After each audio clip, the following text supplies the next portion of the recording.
frazzled than usual, Captain. Well, what do you expect, man? I'm not a miracle worker. There's only so much a person can do. Captain, surely you must have a plan. Of course I do. I just need to find out what it is, that's all. Oh, that's very reassuring, Captain. You know, it just wouldn't be the Enterprise without a crisis. Sometimes I wish space were a little more predictable than it is. Well, here we are. The ship is literally falling apart. Space could explode randomly at any moment and destroy the Enterprise, and Spock has been kidnapped by the aliens. Aye, a typical day on the Enterprise. Captain, is it too late to put in a request for an early retirement? Scotty, if we hit any more of these random detonations, it'll be mandatory retirement for all of us. Actually, Captain, I was hoping for a better pension. This device stores special chemicals that are pumped into the ship's atmosphere when needed, and is operated by the life support system.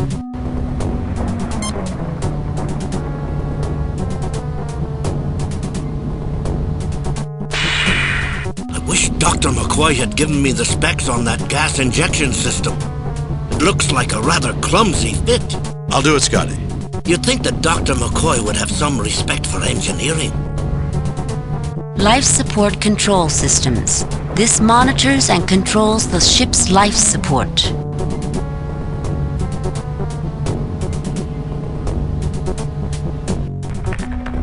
Let's see how our alien friend likes Dr. McCoy's medicine. Probably as much as we do, Hikaru. Mr. Kyle, can you transport me to auxiliary control? Aye, sir. But I have to remind you how dangerous intership transporting can be. We've really been pushing our luck today. I'm aware of that, Mr. Kyle, but we have to take the risk.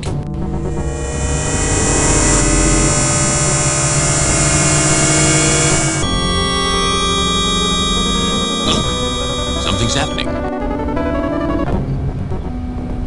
I recommend we use the auxiliary control sensor to see where the alien went.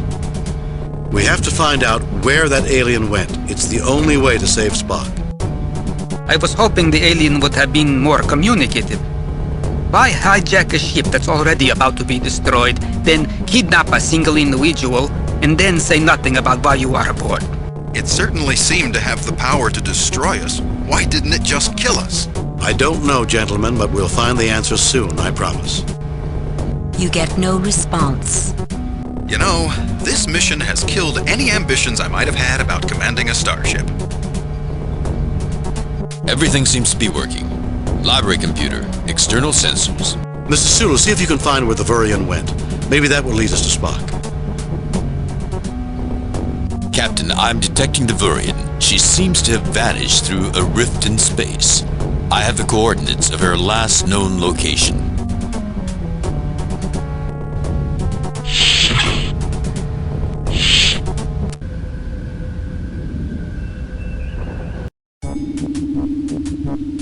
Mr. Kyle, you have the coordinates where the alien teleported? Captain, you're asking me to transport you into another dimension. I may not be able to lock onto you there. I'm aware of the risk, Mr. Kyle. You have your orders. Aye, sir.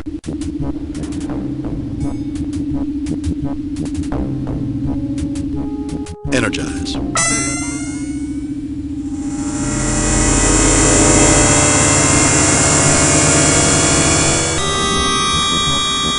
Captain's personal log.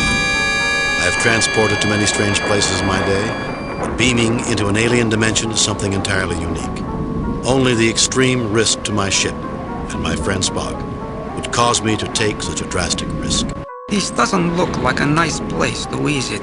There's the Vurian. I don't see Spock. He's got to be around here somewhere. Let's find Spock and get out of here quickly. You aren't scared, are you? Not at all. The Russians are just an efficient and very sensible people. I wonder how many other universes like this one exist, connected to ours by a thread. According to Professor Tamao's theory, that would be dependent on the number of dimensions shared by the two universes. But Professor Ondiango's theory would contradict this. Ondiango has never proven his theory. But Tamao's theory doesn't explain slingshot effects. Gentlemen, it was a rhetorical question.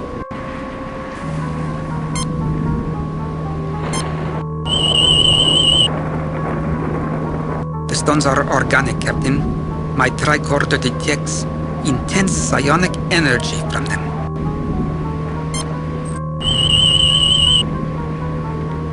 Captain, I am detecting a large quantity of these blue stones underneath the surface in this spot.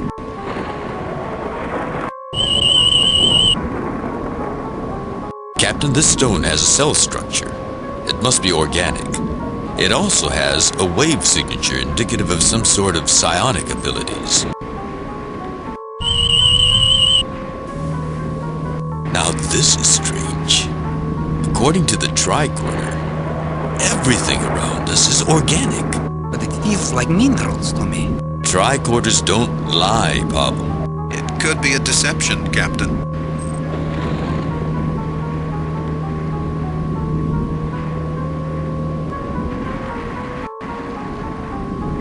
I heard that, Mr. Sulu. I didn't say anything. You've always been saying things behind my back. You've always said I don't have enough discipline, that I don't respect my crew. You're insubordinate, Mr. Sulu. Get hold of yourself, Captain. What on earth was I saying? I'm sorry, Mr. Sulu. That was not... Captain, I think we better get out of here as soon as possible. No effect.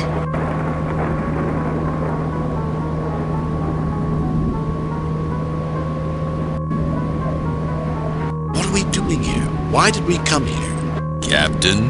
There's no way back. We'll never find Spock. We're trapped here forever, and it's all my fault. I knew the Antares Rift was dangerous. I should never have let the ship go in there. Captain, But let's find Spock.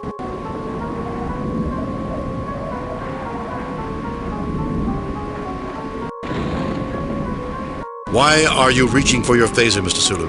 Captain, Walker, I saw you sneaking up on me. Sir, You're all against me. You've gotten rid of Spock, now me. Who's next, Scotty, Uhura? Or are they part of this too? Captain, snap out of it. Something is definitely wrong. Such intense emotions.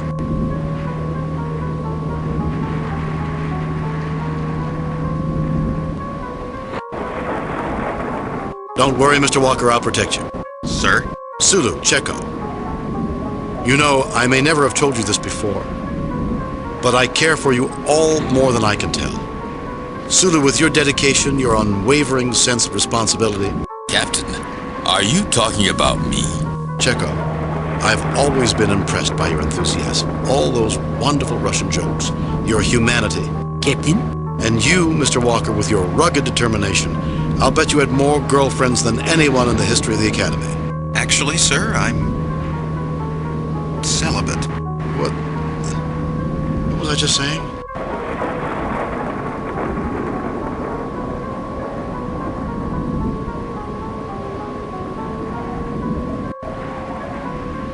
This place reminds me of Denema.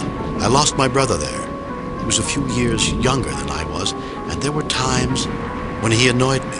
Captain? And now he's gone. Gone. I'll never see him again, never tell him... To tell him... Captain, snap out of it. This place must be getting to me.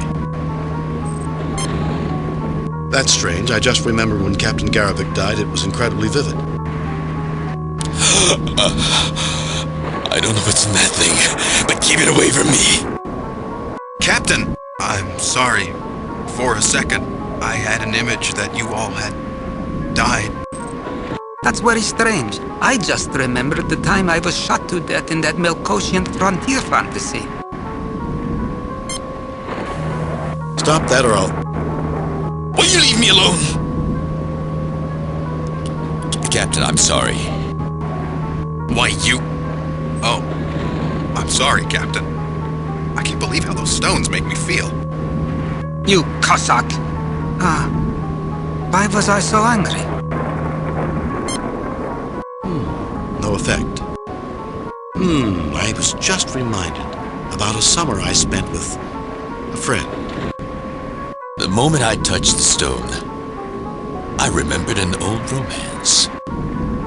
I would prefer if you didn't do that, Captain. No effect. The moment I touched the stone, I remembered an old romance. G'day! Excuse me. For a second I was experiencing a strange sensation. I don't know what these stones are doing to our emotions, but I don't like it. I'd prefer it if you didn't do that again, sir. Captain, may I suggest we avoid using the stones unless it's absolutely necessary? Captain, please. I do not need my emotions disturbed. I don't know why I'm doing this. It's as though someone else were controlling my actions. Captain, why are you doing this? Why did you bring me along in the first place? Why did I ever join Starfleet? Hikaru, get a hold on yourself. Captain, What is it, Mr. Walker? nothing, sir. I don't know why I'm here. I've always been the junior officer, the one who's never done anything right. Why did you bring me, Captain? Why? I'm no use to Mr. Spock. Ensign. My apologies, Captain. I do not know what came over me. That's all right, Ensign. It's a strange universe. It's a wonder we haven't all gone mad already.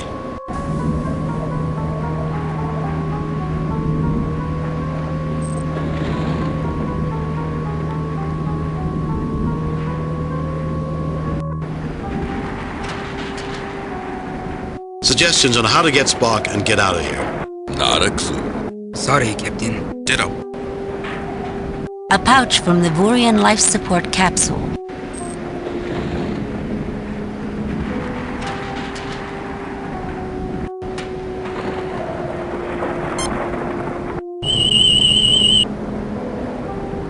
It's some kind of life pod, Captain. I believe it is a Vurian design.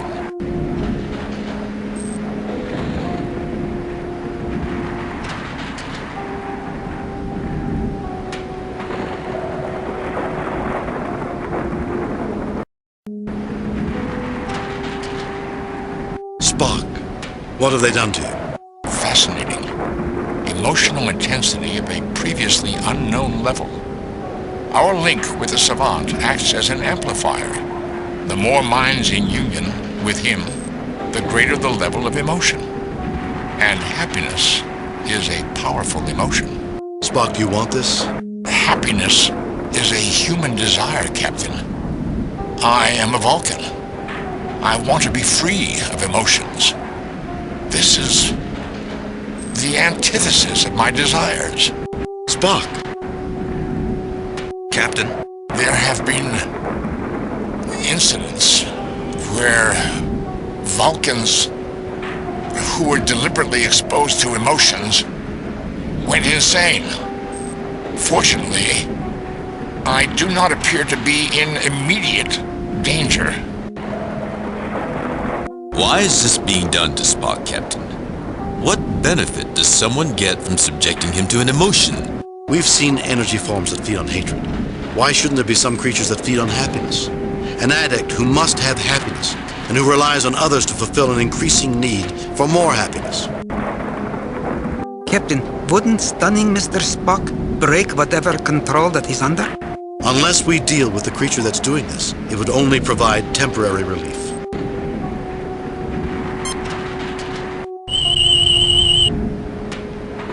The pod was constructed from a high-grade Jupiterium steel alloy, Captain. No signs of life, no signs of power. My guess was that it was irreparably damaged on entry into this dimension. The Vurian is lucky to be alive. I shall try to tell you what I know. The emotions make it difficult to communicate. The creature that has done this is called the Savant. A being of great power that has transformed itself into a creature of living emotion. It can form a link with any creature with psionic abilities, including Vulcans. It taps into latent emotions and amplifies them, using them to increase its emotional stability. What happens if it gets cut off from you and the Vurian? It would be alone, but could cope. We enhance its enjoyment, but we are not essential to its survival. We're like a backup system. It relies on us for emotional support, but it could exist without us. I am summoning the Savant. It may be in your best interest to communicate with it, Captain. I recommend you negotiate with Savant to escape this place. I am expendable. Expendable? Spock, I see that these emotions have given you a sense of humor.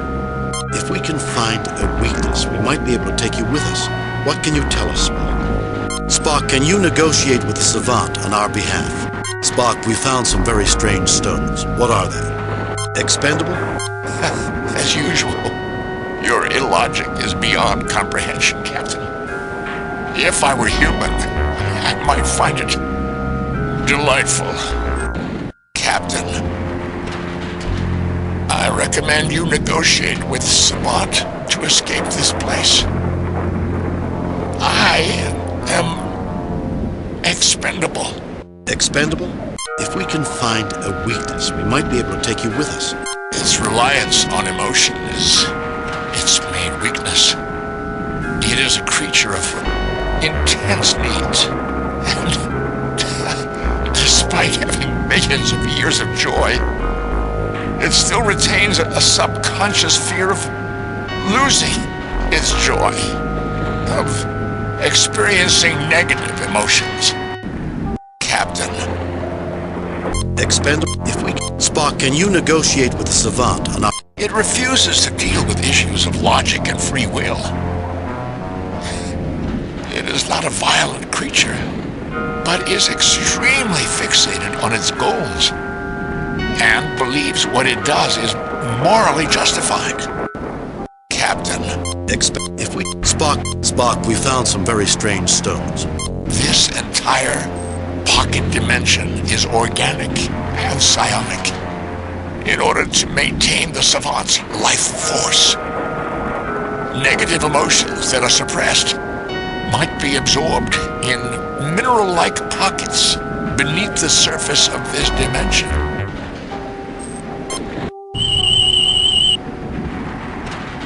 Captain, Mr. Spock is normal except for accelerated brain activity in the areas of his brain that control psionic abilities. He is currently in a mind meld.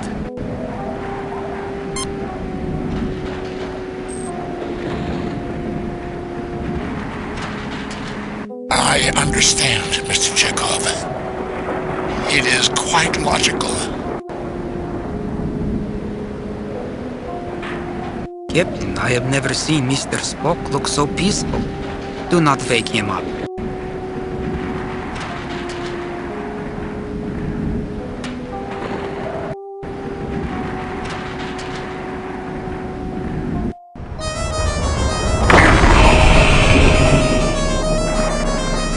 I am the Savant. I wish you and all entities nothing but joy. Who are you? Why do you ensnare others against their will? Release Spock at once and allow us to return to our ship. Who are you? Once, eons ago, I was akin to you, a creature of flesh and pain. But I released myself from these bonds and became an entity of pure emotion. And I came to this place to find a shelter from the cares of the universe.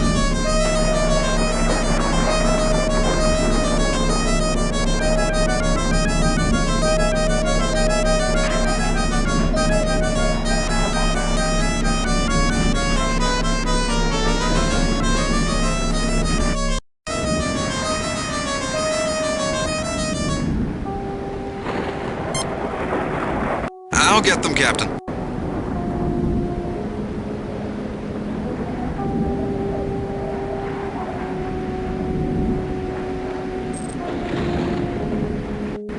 I've put them in the pouch we found. Boy, am I getting an odd feeling from these stones. Greetings, Lord Kirk. I am Eminata. I regret the discomfort that I put you through on your ship. I wish only to preserve my joy by serving the Savant. Are you willing to help me, Eminata? How did you come to be here? What were you doing on my ship? Are you willing to help? How did you come to be here? I was a lone soldier, fleeing the massacres that followed the Three Systems War. I was heavily outnumbered. In desperation, I attempted to use my son's gravity well to propel my ship into a high warp velocity, so I could escape the pursuit. I remember reading about that war in my history class at the Academy. I was warped into the Antares sector. I traveled through a dimensional rift into this place. The Savant sustained me and gave me joy where there was once only despair. I have been here ever since. The Savant awaits. I am unimportant compared to him. Go to him at once. I will. You are the last of your race. That makes you very important. Can you talk about the Savant? Give us a chance to know what to expect. I will. You are the last of your... Physical forms are unimportant. A species is only a similarity of material form, constructed from genetic instructions. Only emotions matter. Are you willing? What were you doing on my ship? The Savant empowered me to remove any psionically adept being from your ship, and to prevent you from following him. It was not our intention to do you harm. The Savant awaits. I will. You are the... Can you talk about the Savant? Nothing I can say will truly prepare you for what awaits. Are you willing to help me, Eminata? Are you willing to help me, Eminata? I am so full of joy, Lord Kirk, that it is difficult for me to experience other emotions, even ones I know I should be feeling, such as regret. Do to me what must be done. The Savant awaits. I will. You are the last of your race. Physical forms are unimportant. Are you willing to help me, Eminata? Are you willing to help? Possibly. I am aware of your ship's distress. I can bring it to the attention of the Savant. It may help. Actually, I was thinking more about freeing Spock. What is the Savant? I would appreciate the Savant being informed. Actually, I would appreciate the Savant. What is the Savant? A being found that the physical form impaired his emotions, and so he discarded it as a lord discards his raiment. An entity of great benevolence and joy. Through my psionic talents, we are linked in ecstasy eternal. Where is this Savant? Everywhere. When one is an entity, one transcends the limitations of space, time, and dimension. But the Savant prefers to center its thoughts at the fountainhead, which is quite close.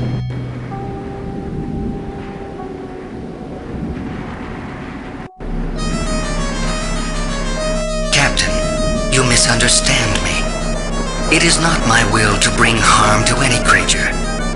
I have taken two creatures that are without the most important thing in existence, joy, and given it to them in infinite variety and abundance. The Vurian was filled with despair at the death of her race. She was overwhelmed by sorrow and grief. I have healed her of these afflictions forever. As for the Vulcan, he has been conditioned to deny his emotions. I am bringing him in contact with a part of himself that will enhance his life. It is a gift of love. You have no right to inflict emotions on any being, regardless of how positive you may think them to be, without their consent. Get a life. You can't just sit around feeling happy for eternity. What does that accomplish? Love? Spock doesn't want your gift. He doesn't need your gift. Release him and let us return to our ship. You have no right to inflict... I give them an eternity of joy. Is that not every creature's desire? How can granting a subliminal desire be beyond my rights? That is the most arrogant piece of presumption I have ever heard. An eternity of joy. And I suppose you derive no benefits from the people you hold prisoner? Do you honestly believe that because what you do may benefit them, that the ends justify the means? Yes, Captain. For such a great good as that which I provide, the ends do justify the means. I will send you back to your own ship and give you safe passage through the Antares Rift if you wish. Welcome. Have you come to ask for transportation back to your ship? Not without Spock. Savant, isn't there anything I can do to make you see reason? Release Spock or we will be forced to destroy you. Not without Spock. Captain, Why do you begrudge your comrade's newfound happiness? Because it was not his doing, nor his choice. Because he's being used by you and held against his will. He has duties and obligations, and you're keeping him from them. Because it was not his doing. There are many things in nature that are not desired, but bring good fortune. Be content with your comrade's serendipity, and ask for your safe return to your vessel.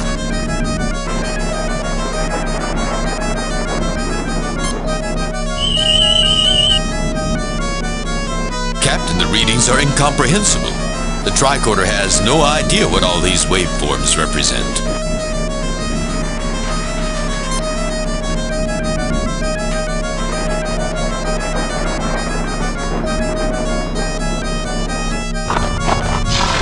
You disturb my rest. Fortunately, I am not alone in bliss. Do not use such a tactic again on me. I warn you. What is this? What am I feeling? What have you done? What's the matter, Savant? Not feeling those good vibrations? Life isn't all happiness and joy. It's time you experienced a reality check. Is that sadness you're feeling, Savant? It couldn't be that those inferior humans have outwitted your great wisdom, could it? What's the matter? Life isn't all happiness. No. I have spent millions of years trying to escape the anguish. Misery is the destroyer of worthy souls, Captain, and you are destroying me. I'm not destroying you. Your own unwillingness to respect others is destroying you. Free Spock and return us to our ship, and this will end. I didn't want to do this, but if I have to destroy you to free my friend, I will. I'm not destroying you. Am I really such a monster that I deserve such pain? You have lost respect for others, Savant. Everyone may have different goals, different ideals than you, and you have the right to pursue them. You need to respect their free will, even if it makes them miserable. You do not understand me, Captain, but I am in no mood to argue. You and your scientist may be freed. Enjoy your universe, Captain Kirk.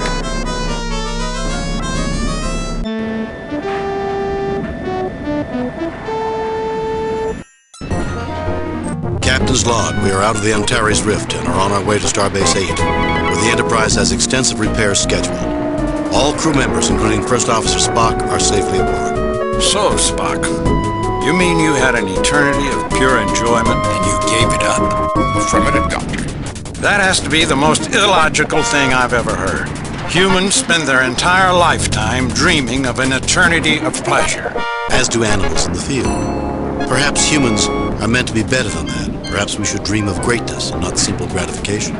Greatness is a term subject to individual interpretation, Captain.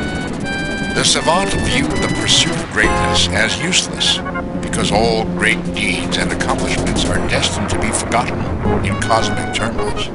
A cosmic being thinks in cosmic terms, Spock.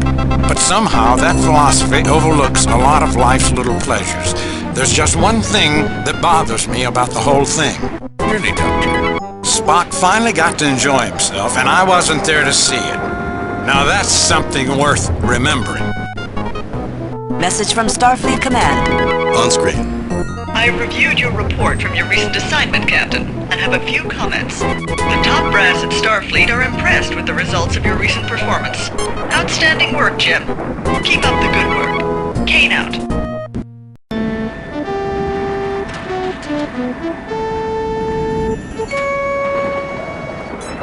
How long until we reach Nova Atar, Ensign? About 23 hours, Captain.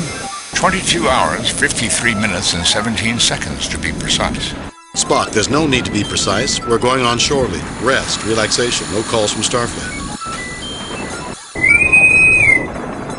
Captain, we have a message coming in from Admiral Richards at Starfleet. On screen, Lieutenant. Hello, Jim. I know you're going on shore leave, but... What is it, Chris? Well, since you're going there anyway, and it's only a small favor... Favor? I don't want to inconvenience you, but... Fine, you have it. What would you like me to do? We recently discovered that one of the exhibits in the Smithsonian Annex at Nova Atar is of great historical significance to the Soransi, an influential family from planet Lakian. The museum is going to have a small ceremony to return the item. The Federation planned to send a representative, but, well, she couldn't make it. Since you'll be in the neighborhood, well, no dress uniforms. All you have to do is smile and shake hands. Smile, shake hands. It would be my pleasure, Admiral. My chief engineer had already promised to show me around. We'll be there. Thanks, Jim. I owe you one. Check your data files for details. Oh, one more thing, Jim. Due to the security concerns, you won't be allowed to bring any electronic equipment with you. Richards out. Now, I was saying... Captain, do we really have to stand around and listen to speeches from a bunch of politicians? It won't be all bad, Scotty. The curator's a major cognac producer, and he asked us to show up early to thank us for our support. Captain, it'd be rude to keep a man like the curator waiting, what with an important diplomatic function to prepare for.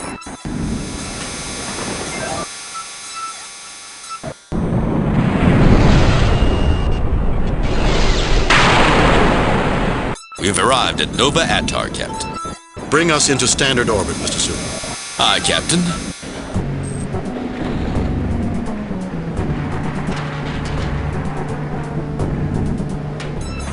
We are at Nova Atar. Curator Brezhnev bids you to beam down at your pleasure. Mr. Scott, Mr. Chekhov, come with me. Mr. Spock, you have the cog.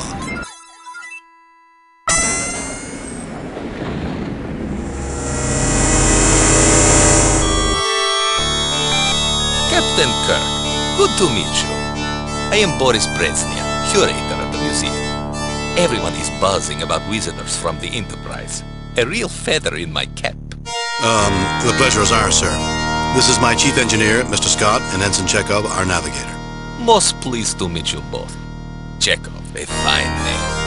I'm certain you will be interested in sampling the Kazakhstani cognac, distilled and blended by my family. In fact, I will later show you my most prized possession, a bottle of our finest vintage, aged 40 years from our very first press. But isn't cognac French? Originally, Mr. Scott. But before my ancestors came to settle this planet, they went to Cognac and purchased cuttings, brought them here, and made enhancements. You could say we reinvented Cognac.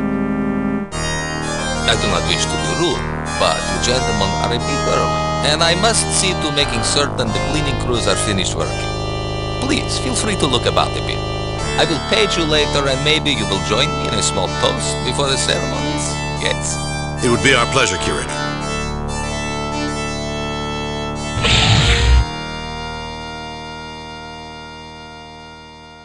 I told you we invented it. Maybe we were a little hard on you, laddie. Never doubted you for a second, Mr. Chekhov. Now let's take advantage of this time and look around. You know, this is a fine place, Captain. We'll have to come here for shore leave more often. I imagine this is how you decorate your home, Mr. Scott. Aye, Captain. But I'd leave all the parts in. Most of this has been gutted.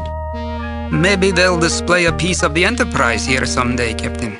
Maybe they will, Mr. Chekhov. They'd better not. Taking a piece out of that grand lady would be like cutting the head from the statue of the Antares Maiden and putting that on display. Interesting analogy, Mr. Scott. But you have to admit that someday even the Enterprise will be put into dry dock. He will not. I think we'll agree with Mr. Scott on this one, don't you think, Mr. Chekhov? Yes, Captain. The plaque reads, an old ground-based phaser cannon model B-17, the real equalizer, rescued from a Federation scrapyard, probably based on the frontier near Nelapur. This phaser cannon no longer possesses any of its focusing or targeting equipment. The large capacitors in the base allowed a variety of power sources to be used to energize the cannon and gave the real equalizer considerable flexibility in use. The plaque reads, the Niven, non-integrated Vulcan electronumerator, was one of the earliest versions of a Vulcan computer. Some of the components were found to only function correctly at high temperatures. Since the focus in those early days was on computational effectiveness and not user-friendliness, the operator could not stand near the Niven during its operation. Input to the machine was cabled in from a separate device, hence it was a non-integrated computer. Lights cascade continually above the surface of this device. Plaques on each side read, The Vandecourt Aurora generator was donated to this museum by Sir William Loudon. Originally a university experiment designed to test broadcast power as both a containment system and photostimulation for possible use in a propulsion system, the unit was presented as a gift to Loudon, who liked the way it looked and had recently donated a significant sum to the university. The Klingon console looks operational, but without a ship attached, it's hard to tell. Written on the plaque, this is a control console from a Klingon warbird, the Klarg, which was salvaged from the battle wreckage near Crimmins 8. Think you could make that work, Mr. Scott? Of course, Captain. But it's not like I'll ever have to.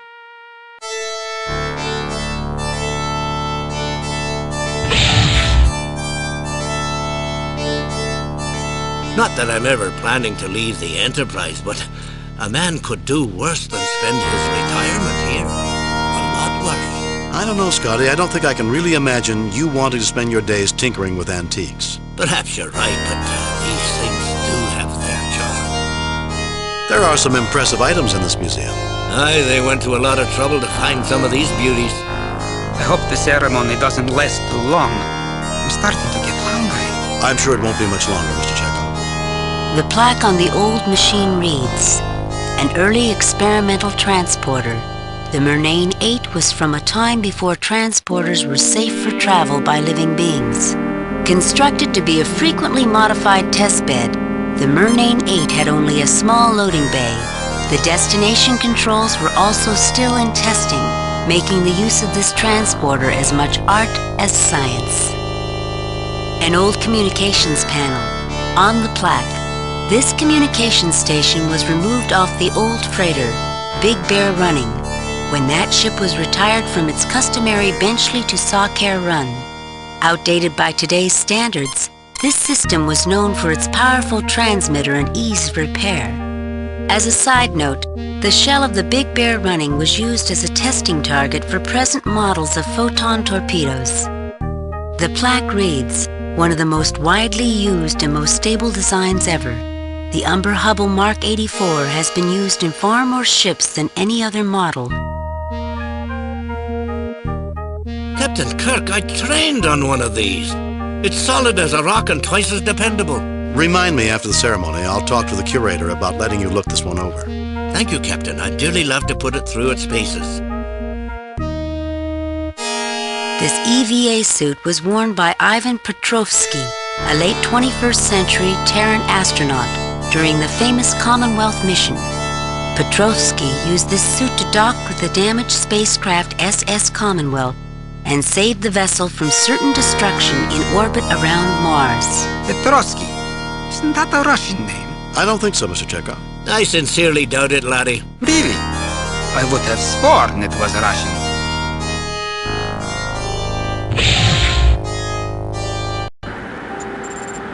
This place is a marvel, Captain. I could spend weeks in here. I'm sure you could, Scotty. Do you think we should start back, Captain? Enjoy yourself, laddie. The curator will call us when he's ready. Was that the curator? I thought I heard him call. No, Captain. We've got plenty of time to view the exhibits. I see. You get no response. Written on the plaque, Federation Scientific Probe Model 331-19A. The 331-19A was powered by a small fusion reactor, since removed. The 331-19A had considerable range but was considered slow. The 331-19A carried a 3-ton instrument array. This has also been removed from the display model. This particular probe was used to monitor the collision of Algiers 5 and Algiers 6. One of the double stars at the core of the Algiers system had begun to collapse to a brown dwarf stage, and the resulting fluctuations resulted in the planet's orbital paths crossing, which led to their collision. I've used one of these before, Captain. Everyone notices the fusion reactor, but I'll bet they forgot the fuel cell that served as backup power for the instrument package. It's probably as dry as a bone after all these years. The plaque reads, "The Dunkelberger Automated Worker Mark 12 was a successful entry in the early days of automated labor. The Mark 12 was designed to function as a cargo helper, allowing small manufacturers to cheaply compete against large corporations. Due to their small size, reliability, and obedience, these robots were often treated like pets and given names that were incorporated into their response systems. This particular version was called Barney. The schematics for a Dunkelberger automated worker Mark 12. This display is all glistening angles of crystal, written on the plaque, an early example of the crystalline computers developed by the Lantoids of Tuner 9. Supposedly impossible to access by non-Lantoid life forms, the computer works on a combination of harmonics and light transmission. The Lantoids make physical contact with the computer to operate it. It is said that listening to a Lantoid operate the computer is like listening to a complex musical score played on delicate chimes. The Lantoids view programming as an art form.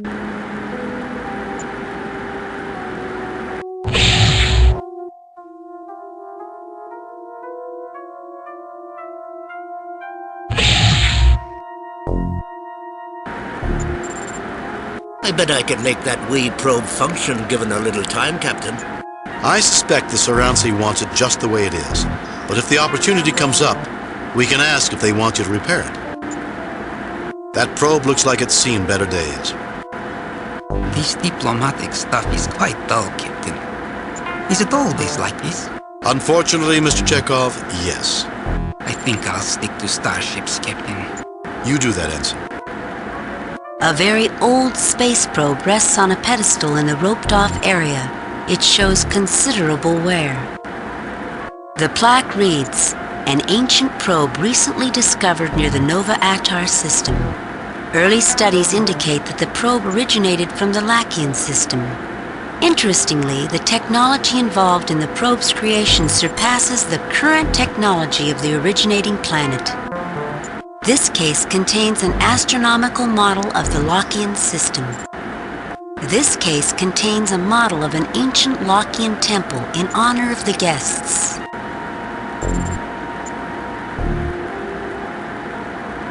I'm sorry, this door is for museum personnel only. Have a nice day.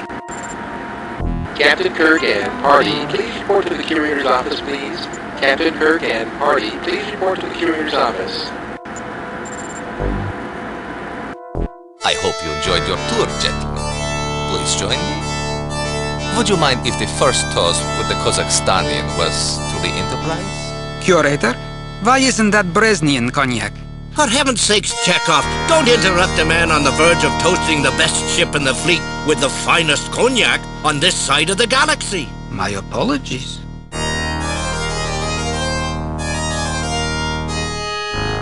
Questions later, then. The toast. Here's to the Starship Enterprise.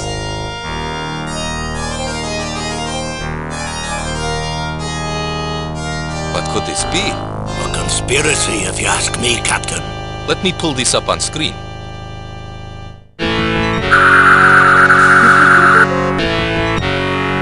They've destroyed my camera. Well, let's see how they deal with our other security systems.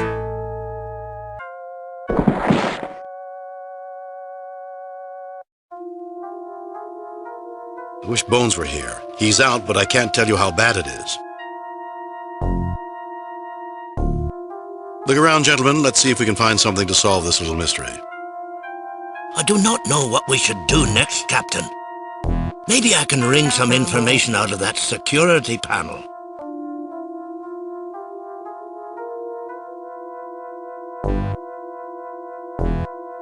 Not much of a trap, really. Fixed it up with a wee change of wiring.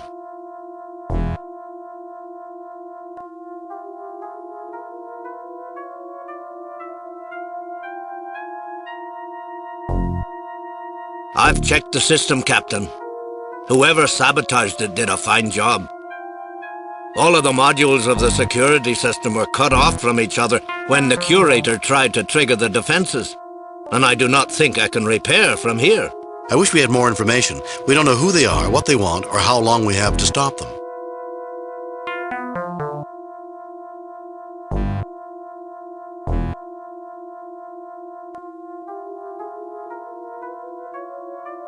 Captain, I found the floor plans for that room in here. The room used to house a small aquarium. Whoever's in there probably slid the phasers up a drain under an access panel. That's why the security system did not take notice. At least it's too small for them to crawl out. Aye, but it's close to a main drain, which is big enough. With the phasers they've got, I'd say they could tunnel out in about 2 hours. Won't the Enterprise detect the phaser fire? Not with that force field sitting above the museum. And we can't shut that off since the security system modules aren't on speaking terms. Aye, Captain. They've thought of everything. We'll see, Mr. Scott.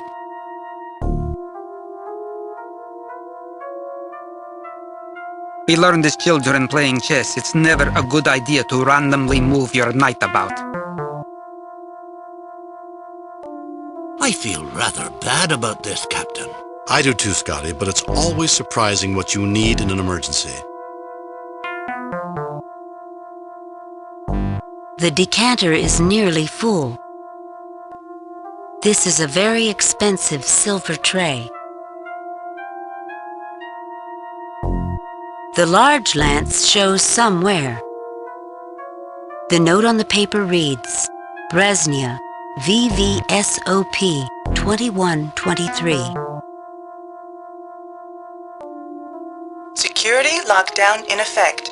Please enter release code.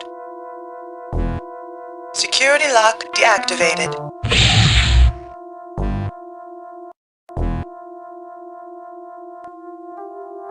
I wish we could reach the Enterprise, Captain. That would certainly be of some help, Mr. Scott.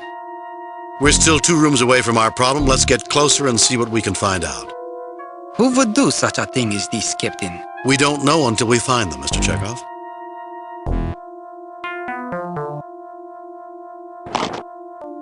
I've looked this beastie over, and the only things we might be able to use are the capacitors. I've taken them out. They'll soak up a wee bit of power before releasing it.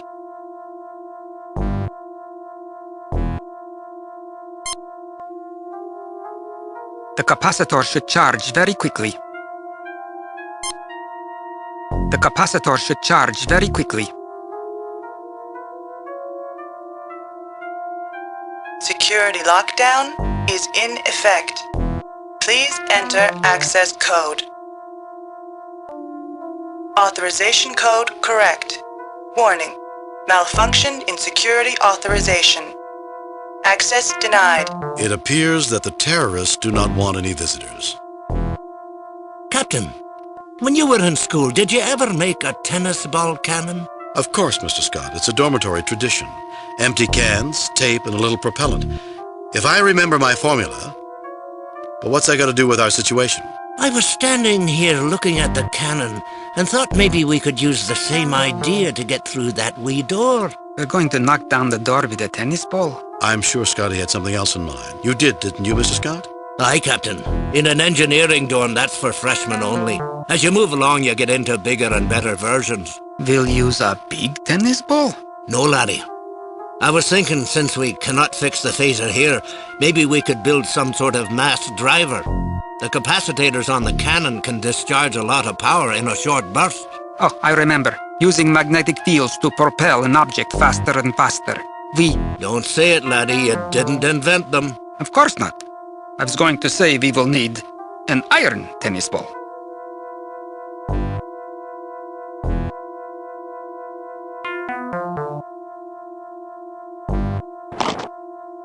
Well, it's not like anyone's likely to be using this monstrosity soon, so I pulled out the only things we might be able to use.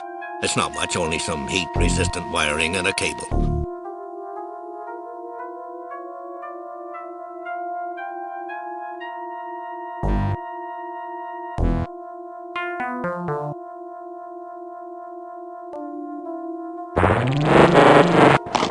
Chekhov takes the capacitor off of the Aurora generator. Security lockdown is in effect. Please enter access code. Security lock deactivated. The surface of the old docking ring is pitted from micrometeorite strikes, and there are several large wells running completely around it. Many magnetic coupling clamps are uniformly spaced around the ring. The plaque reads, "This docking ring was recovered in pieces from the port facilities at Genevieve 9, where it was broken when a freighter, the Hardy, accidentally turned on its thrusters just before mooring was completed." You know, Captain, this looks like the rings we worked on during my cadet summer training assignment. Before or after the wells, Mr. Chekhov? There's a story in this, isn't there? Of course, Captain. Why else would I be talking? As I was saying, we worked with these type of rings. We were working in spacesuits outside the station, practicing maneuvering things around. When the instructors would take a break, we would line up several of the rings. After lining them up, we would float a piece of metal toward the first one. The trick was to turn on the magnets as the metal approached, so it would accelerate towards the hole. Then we turned off the magnets as it passed through. When this was done for each ring, the piece of metal would go very fast out the backside. Rather hard on the box, wasn't it? What box? We were in space. I'm talking about knocking down the door. The lad's got a good idea, Captain. If we cannot go around that big door, we can go through it. I thought that's what I said. Well, gentlemen, why are we standing here talking? The plaque reads, "A failed experiment in Habis robotics. The Green Mark 6 was one of those ideas where the original concept might have been sound, but the follow-ups were too much. Planned as a simple cargo handler, attempts were made at increasing its function and therefore its flexibility. Unfortunately, proposed missions such as security were well beyond its recognition systems and processors. One small piece of lasting notoriety was that the Mark 6 was one of the first Habis robotic uses of room temperature superconducting wiring. While the wiring concept went forward, little else of this robot did." If we could make it run, maybe we could use it to force the door open. Interesting idea, Mr. Chekhov. We'll have to keep it in mind. Low and sleek, this space vehicle has a Spartan look, written on the plaque. This is the escape pod in which the famous smuggler known as the Black McKiernan was captured. Unable to outrun his pursuers, McKiernan tried to escape in the pod as he blew up his ship, hoping the authorities would think he had perished. The pod had been specially constructed of expensive metalloceramic alloys to withstand such an escape tactic. Unfortunately for McKiernan, the pursuit included a trailing scout ship looking for a backtracking maneuver, and when the smiling smuggler opened the hatch thinking he'd made planetfall, he was treated to the inside view of a Federation cruiser's shuttle bay. That would make a fine battering ram. Too bad we cannot possibly get it up to speed. This was a sensor diagram from the Remembrance, an early Terran interstellar craft.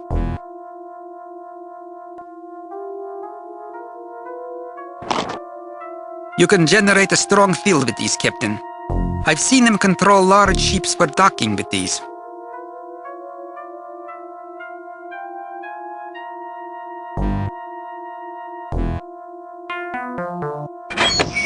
Everything on this pod's too tight. I need the proper tools. I was able to get one loose access panel, but I'm not sure what we can do with it.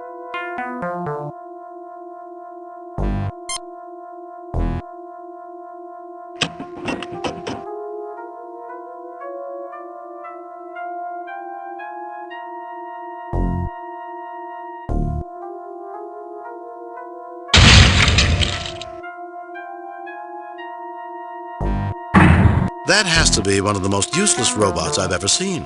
Badly designed, Captain. It's not going to help us, is it? Only in a dance contest, Mr. Chekhov. You take the capacitor out of the robot.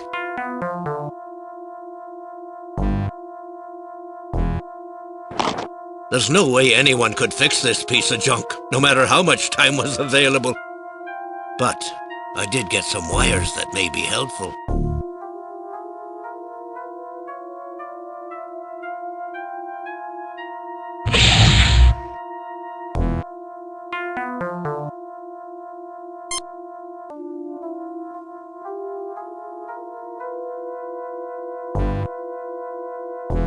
The capacitor should charge very quickly.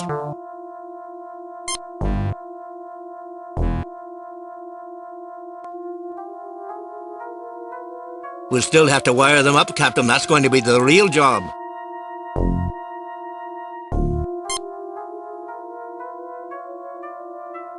Captain, I'll need a little help positioning the clamps correctly while wiring them. Captain, push harder. I'll need these tighter to get more power. I'm giving it all I got, Scotty.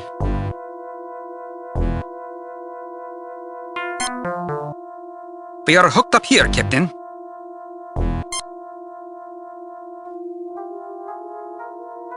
One projectile ready to go, Captain.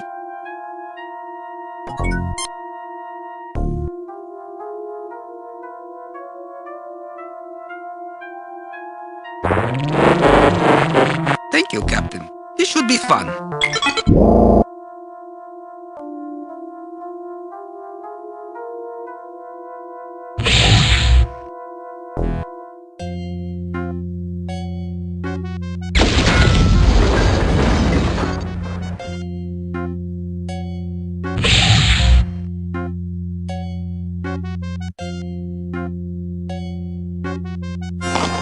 Chekhov takes the capacitor off of the Aurora generator. Chekhov takes the capacitor off of the Aurora generator. Remind me never to play tennis with you, Mr. Scott. Well, I'd say we've done just about enough in here. Ah, just like my old school days. Must have been quite interesting to matriculate with you, Mr. Scott. Shall we go see if there's anything else to blow up?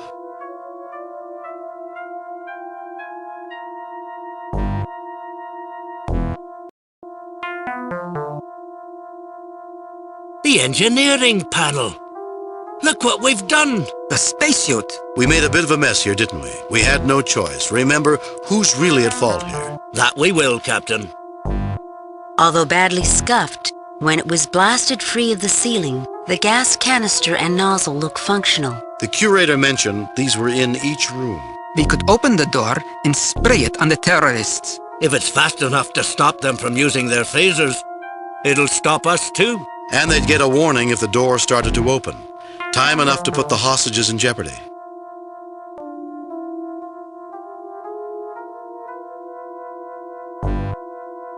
The gas canister is a bit beat up from the fall, but still functional. They're right next door, gentlemen. Caution is advised. I know, Captain. Look around, get to work. We have no time to talk. I didn't have anything in particular to say anyway. But you said it quite succinctly, Ensign. It'll take me at least another hour, Captain. Scotty? Sorry, Captain. I thought you said something to me. I don't think McCoy would like this transporter, Captain. Even I would not want to use this one. You? Not use a piece of equipment? Why not, Mr. Scott?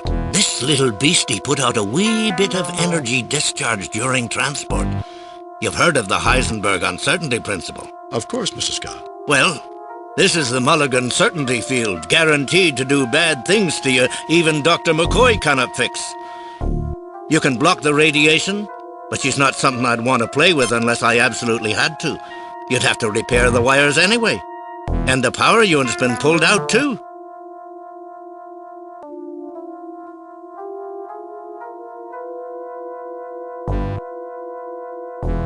You think Uhura would like it if we swapped this one for hers? Scotty, I never took you for having a death wish. Actually, Captain, this one's not in bad shape. They took the transmitting gear and she's got no power, but other than that she's in fine condition. They run a ship-shaped museum here.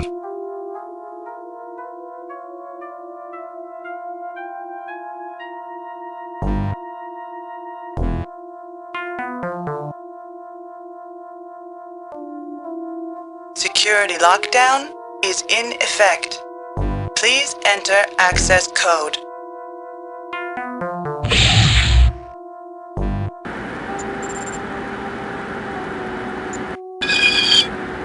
The access panel is stuck, Captain. I don't think any of us are strong enough to pull it free.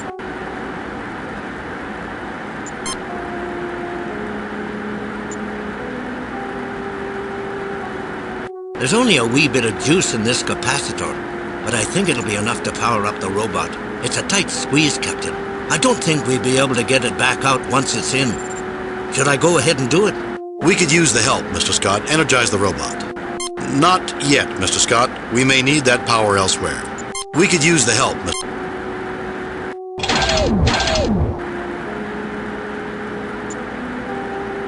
Barney, open the pod bay door.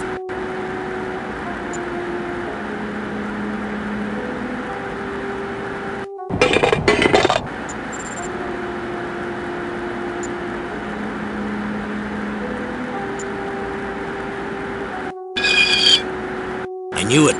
They forgot to take out the fuel cell. That fusion reactor always scares people enough that they forget the backup cell. It's dry now. You'd need to wet this beauty down and get a catalyst in her.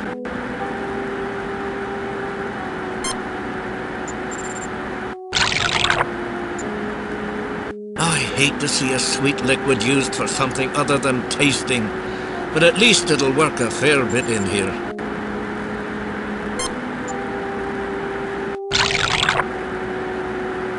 Better than brandies? More than Stums? Look out, fuel cell, here she comes.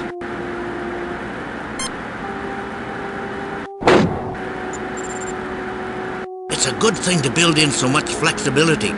The silver isn't a bad catalyst and will act as a contact too. All hooked up and charging, Captain.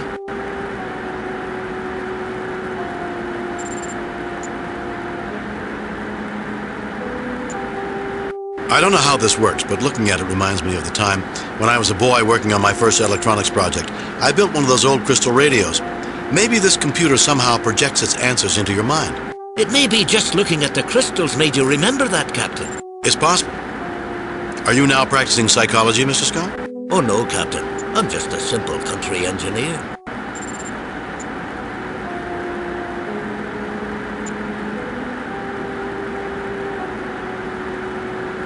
It probably wouldn't hurt anything to take one crystal. It's just a display after all. This one looks good.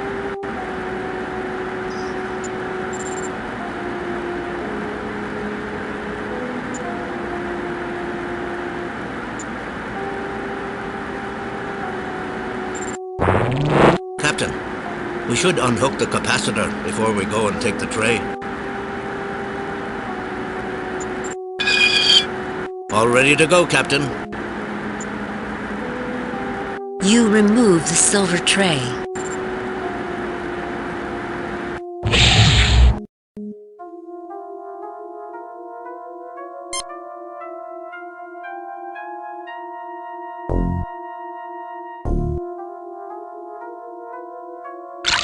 I rigged up an isolated piece of frame in there as one conducting plate and the tray as the other. It's not the best solution, but it's the best I can do here.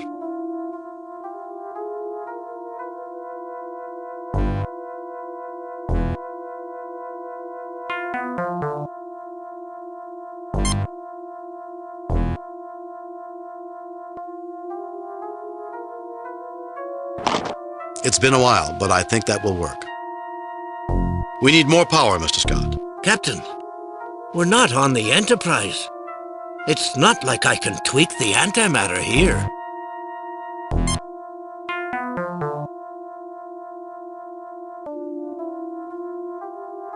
All hooked in, Captain.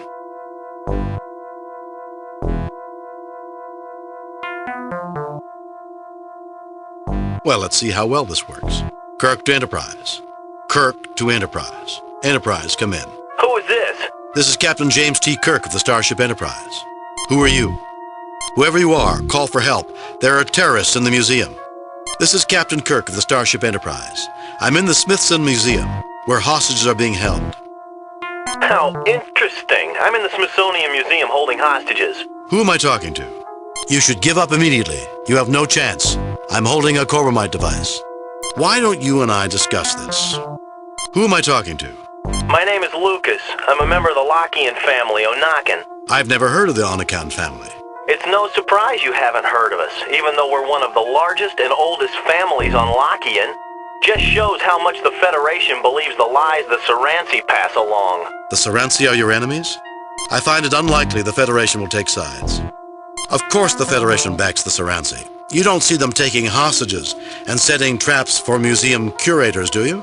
The Saransi are... I find it unlikely the Federation will take... If the Federation isn't backing the Saransi, how do you explain a ceremony giving the Saransi the Quelke? Obviously, the Federation believes their lies. The Kelke? You mean the probe? It is more than just a probe to us. The Quelke discovered Lakian generations ago. The entire race owes its existence to the Quelke. I knew it had great significance. I just didn't know there was anyone else involved. This is when the original planet was on the verge of being destroyed? I thought the Saransi ruled your race. Shouldn't they be the ones that controlled the Kelke? I knew this is when the original planet... We have as much claim to that probe as anyone. It sounds like you have a legitimate grievance. Does the Saransi also have a right to the Kelke? Then why is the museum handing the Kelke over to the Saransi? It sounds... Then why is the museum... It's because you're a pack of idiots. You have no idea what's going on. No idea who should have the Quelke. Does the Saransi also have a right to the Kelke? Idiots, huh? Would an idiot do this? Does the Saransi also have a right to the Kelke? Of course they do, but no more than we have. Then this situation should be looked into more closely by the Federation. We're here with the best intentions. You want peace? We want peace. Then release the hostages now, and we'll talk about a solution. Then release the hostages now. We deal from power. If you agreed to release the hostages now, the Federation would not only keep the Kelke out of the Saransi's hands for now, but send in mediators to help find a peaceful solution for all. And so do we. Power is something we have far more of than you. You would be wise to give up now and end this foolishness. If you agreed to release the hostages... Is that an offer? That's a guarantee. Obviously, I'll have to check with my superiors on this, but I'm certain something can be worked out. That's a guarantee. Then we have a deal. We will turn off the security override and give ourselves up. And trust the word of Captain Kirk.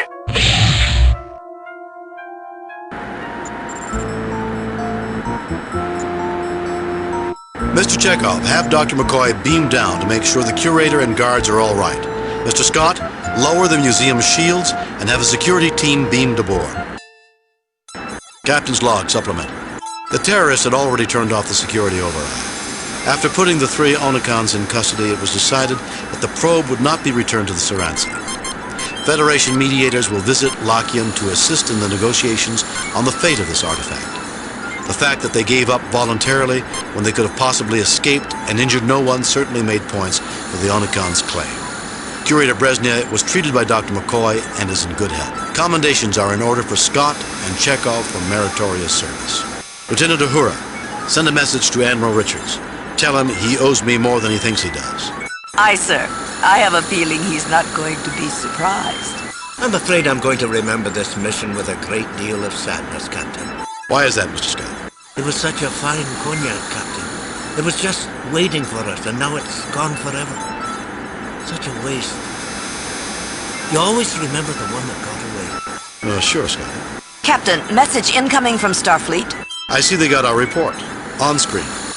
I reviewed your report from your recent assignment, Captain, and have a few comments. The top brass at Starfleet are impressed with the results of your recent performance. Outstanding work, Jim. Keep up the good work. Kane out.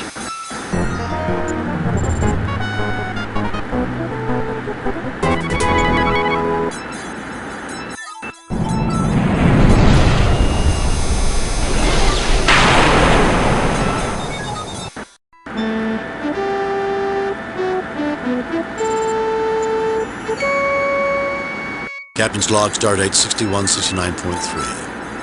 While delivering supplies to outposts near Klingon and Romulan space, we received a distress signal from the Romulan neutral zone. On screen, Captain. This is Sub-Commander Guyon of the Warbird Infinitus. We are under attack. Assist us, please. Transmission jammed at the source, sir. The transmission originated on the Romulan side of the neutral zone. Captain, this could be a setup. The Romulans might be trying to lure us into a treaty violation. We can't interfere in Romulan business. Take us to our next mission. Set course, warp factor 8. I'm not going to ignore a distress call, even if it is a Romulan.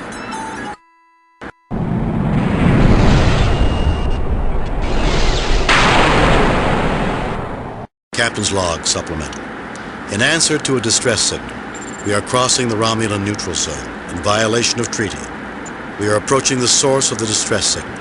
We are now entering the Romulan neutral zone. Raising shields. Captain, a Romulan warbird is approaching toward us on an intercept course. Hail it, Uber. I have an audio response only. So, now it is the Federation that tries to stop me from winning my prize. Romulan ship is approaching on an attack vector. Arming weapons. Target analysis on.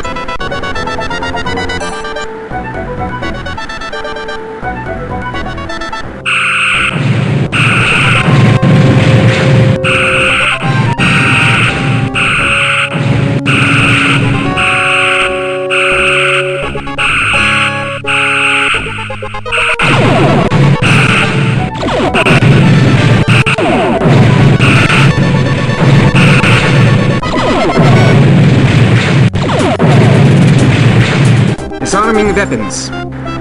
Got him.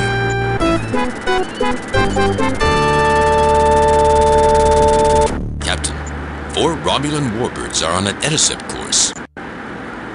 We're being hailed. The commander wishes visual contact. On screen. This is Commander Starius of the Invictus. Commander, we were responding. Explanations are unnecessary, Captain. We thank you for your humanitarian response to the Infinitus distress signal, and we recognize that you destroyed the rogue warbird in self-defense. We will overlook violations of treaty this time. How kind of you. Captain, we have discovered a mutual threat, a race of beings that seems determined to manipulate a wide variety of life forms that call themselves the Brassica. If you have encountered them, it may be in both of our interests to exchange information. Spock, transmit all we know about the Brassica to the Romulans. I've heard the name, but we know next to nothing about them. I don't think we can help you. Brassica? I've never heard of them. Spock, I've heard the name, but we know next... Perhaps if you come across this information, we can share it. Please leave Romulan space as quickly as possible. The longer you stay, the more difficult it becomes to ignore this incident.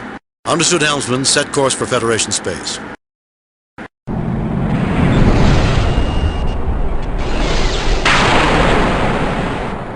This day is not going well.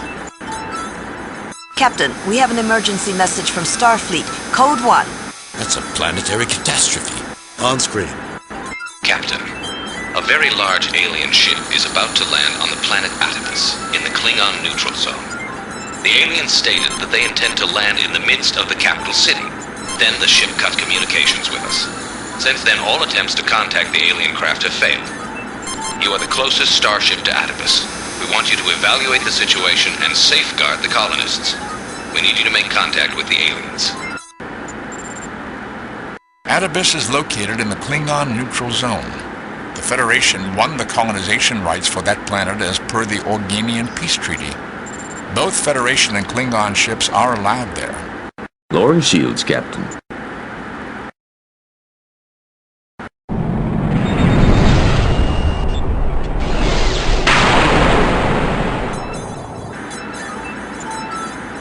Alien ship in sensor range.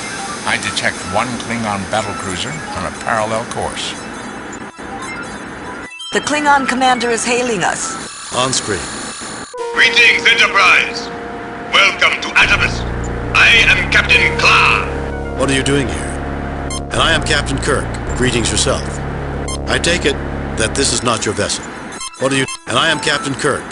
I appreciate your courtesy, Captain. I wish to inform you that we mean the colonists no harm. You have my word that I intend to take no action against them.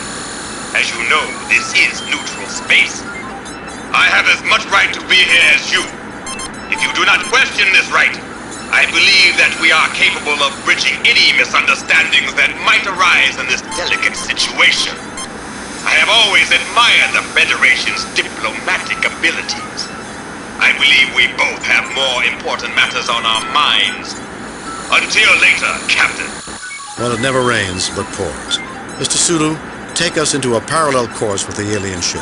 Aye, aye, Captain.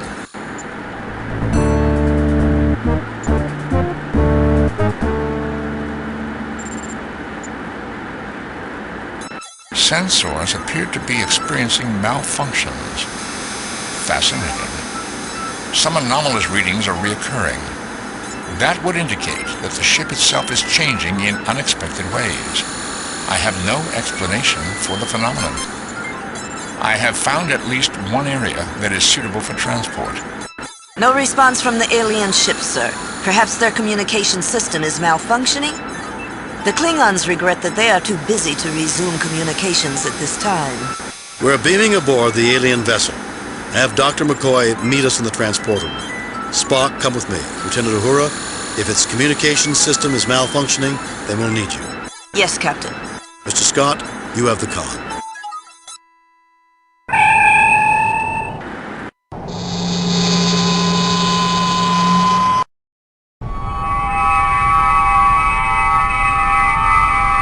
I'm Captain James T. Kirk of the Starship Enterprise. What's going on here? Who's in charge? Nobody's really in charge. Maybe the phase. That's one of the things that makes me so nervous. Nobody's really in charge. I try to take charge of little things like making sure the lights work. I don't like the dark. Are you gonna be in charge now? Maybe you should talk to the phase first. The phase? What's the phase? Why don't you just tell me what's going on here? If you need help, the Federation has many resources. Would you tell me about this ship? Why are you going to land in a town on Atavus? Why didn't you respond to our hail? The phase? What's the phase? We contemplate our phase. Some of our people think they're the ones who keep everything going. Sometimes they tell us things to do. They remind some people when to eat. Otherwise they'd forget. I don't forget, but that's because I'm smart. If you want to, you can probably talk to the phase in the oratory. The builders built the oratory. The room there to the south, they built the garden north. If you're hungry or if your head ain't feeling right, there's food and such in the hall. Through there, the west door. The rest hall is through the east door, but you might have to wait for one of the beds. The builders were just so logical. They thought of everything.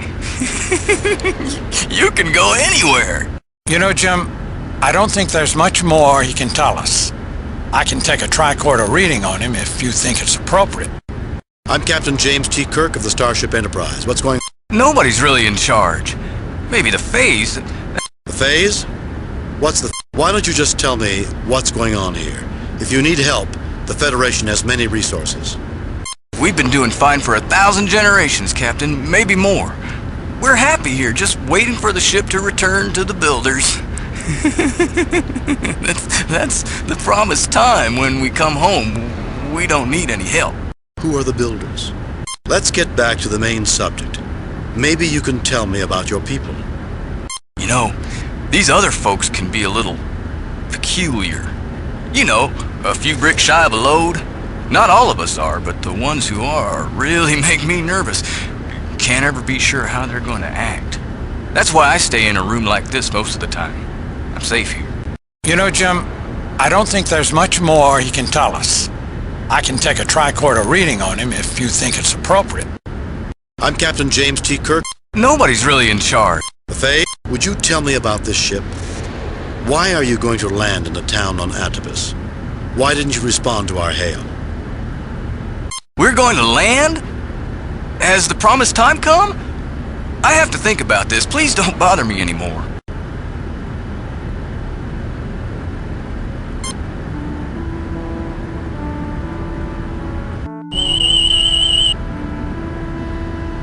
His mental activity is very high, but doesn't seem pathologic, Jim. Respiratory activity indicates a high degree of anxiety by comparison with others of his race. Now, that much stress is unhealthy if this is a chronic state. Go away! I'm busy. My table must be kept clean.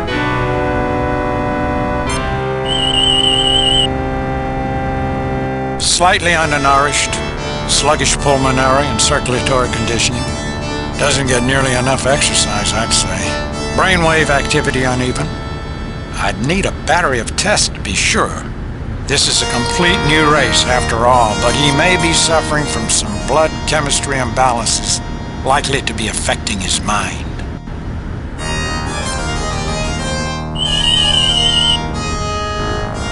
Interesting. The plant does not register in the tricorder botany file, but it does suggest similarities to Algolian crocus. Algolia and Crocus? Isn't Algol 3 the system with the semi-intelligent plant life? Affirmative, Doctor. There are characteristics of similar developments in this planet, but on a more limited scale.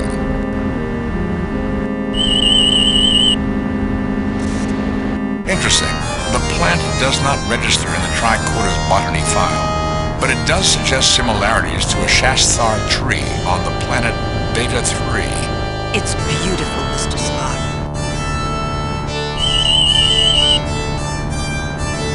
Interesting. The plant does not register in the Tricorder's botany file, but it does suggest similarities to a Mnemosynian cactus. The ones that can shoot thorns at people? Only 3 varieties of that plant can shoot thorns, Doctor. Nor do I detect that ability from this specimen.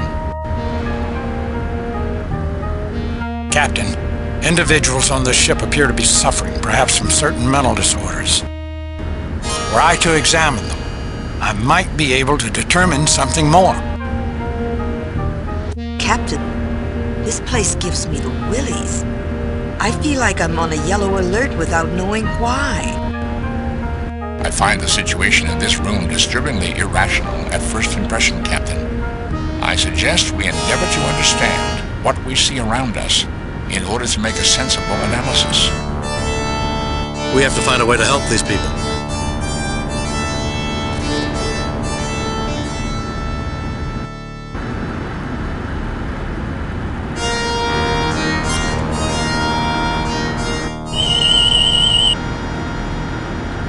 I believe this person has reached adulthood physically, Jim. But brain activity scans suggest he may have suffered a failure to mature intellectually.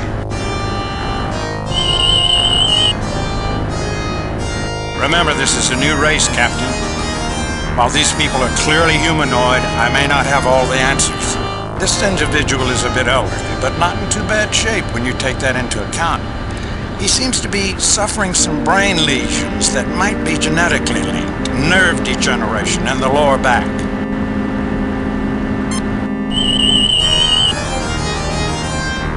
This individual appears to be typical of his race, perhaps somewhat elderly. The crown is made of paper, and the silvery rod he holds is wood wrapped with silver tape.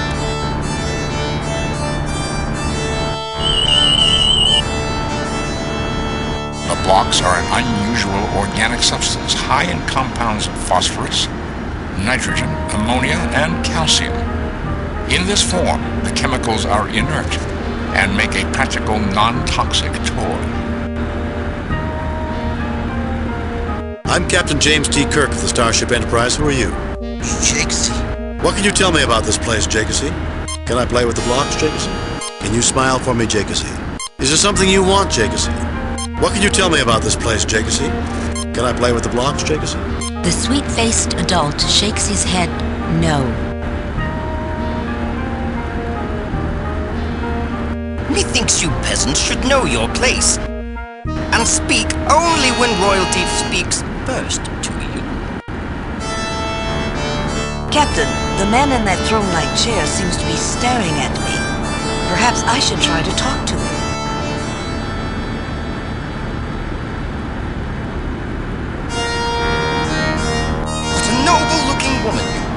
You have my permission to speak. You stand out remarkably, bearing yourself like a queen. Yet these Carls do not treat you as royalty. Surely you have royal blood flowing in your veins? Bloodlines do not dictate who we listen to. We weigh a person's worth by their actions. My leader here is Captain Kirk, an admirable man. Speak with him. My ancestors ruled in the lands of Kush and Timbuktu. We may speak as peers, you and I. Royalty recognizes royalty, does it not? Look on me and decide for yourself. You will know. Blood, my ancestors ruled. Oh, I am so glad to find another of royal blood. I am so tired of sitting here all the time, but whenever I leave, thralls and lesser folk plant their fundaments on the great throne, and that's just not acceptable. I know you'll mind the proprieties and not let anyone else sit on the throne. And now, I'll finally be able to go and get some rest.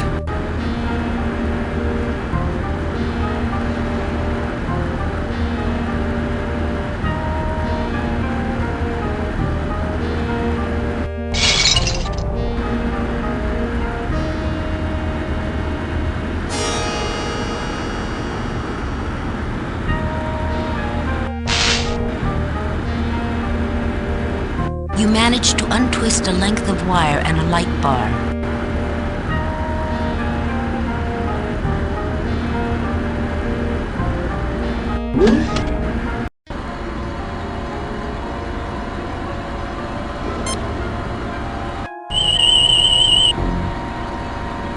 Chlorophyll-based plant species. Minor evidence of opportunistic disease incursion, but that appears to be secondary to reduction in overall plant vigor. This 40-liter capacity metal keg is constructed of steel with non-reactive alloy lining. The round opening for the feeder attachment is just under 10 centimeters in diameter. Inside is an uncomplicated life form, and it appears to fill the interior of the keg.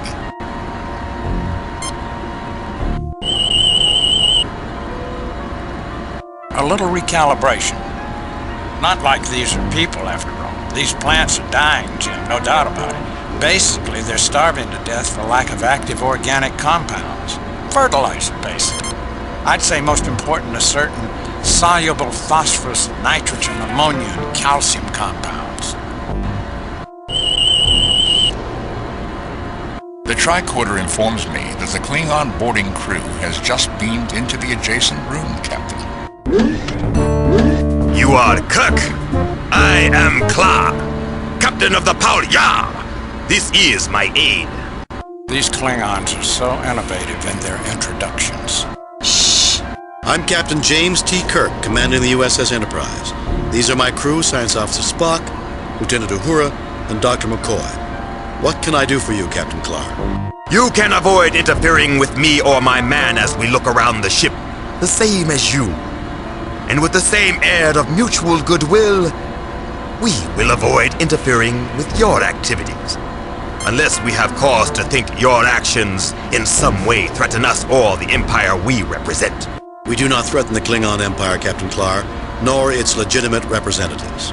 Then there will be no difficulties between us, will there? We will leave you to your investigations now and carry on our own. You won't mind if we're in the room, will you? We'd consider it a mark of our mutual respect, Captain, if you don't get in our way, and we won't get in yours.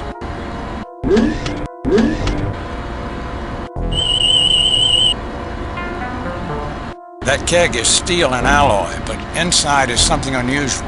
That greenish mold around the lip appears to be a wild growth. Can't compete against more complex plant life in an open ecosystem.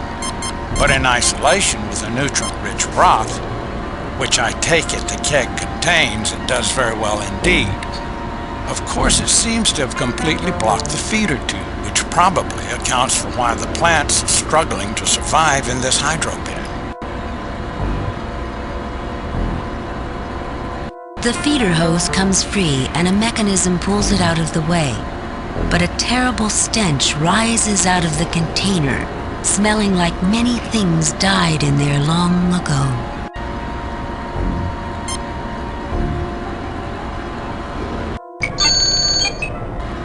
The nutrient broth in this container has become contaminated. It should be disinfected before the container can be reused.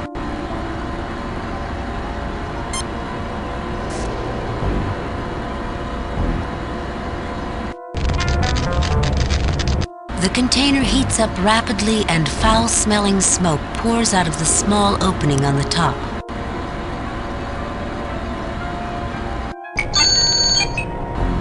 This container must be refilled with nutrient broth before it is replaced for use.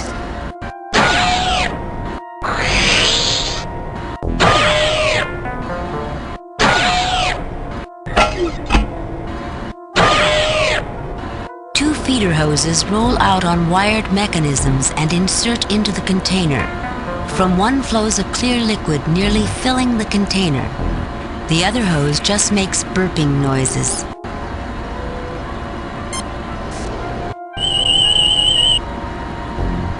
No life form registration, Captain. The keg has only inert chemicals inside, none of which would sustain life, at least not in their present form.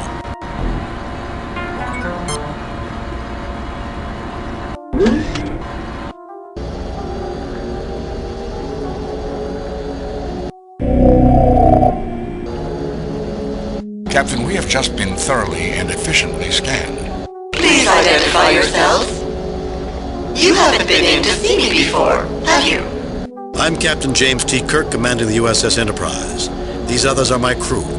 Science Officer Spock, Lieutenant Uhura, and Dr. McCoy. Who are you? We are the Fays. Did not your parents speak of me?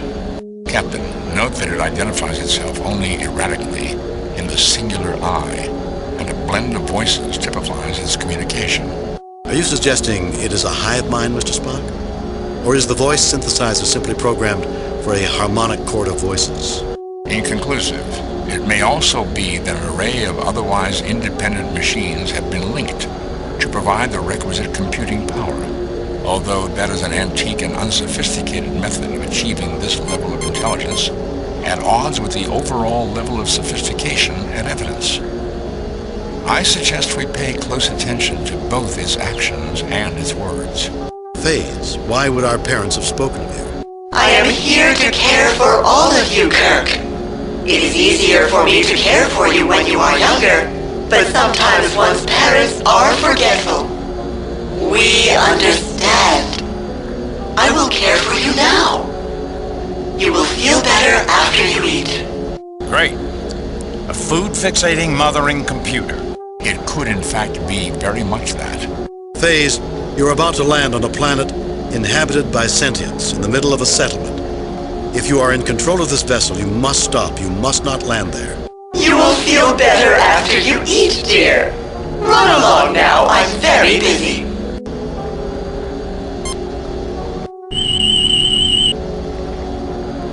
An extremely complex mechanical construct, Captain. Readings indicate this is a functional AI, an artificial intelligence of considerable sophistication. It may not be in perfect condition, however.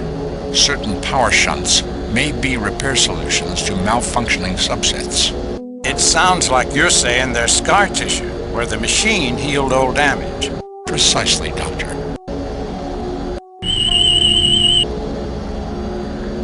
This machinery appears to have been a read-only computer terminal. The configuration and construction is unique, to say the least, from what I can make out. It is utterly destroyed, beyond any hope of repair.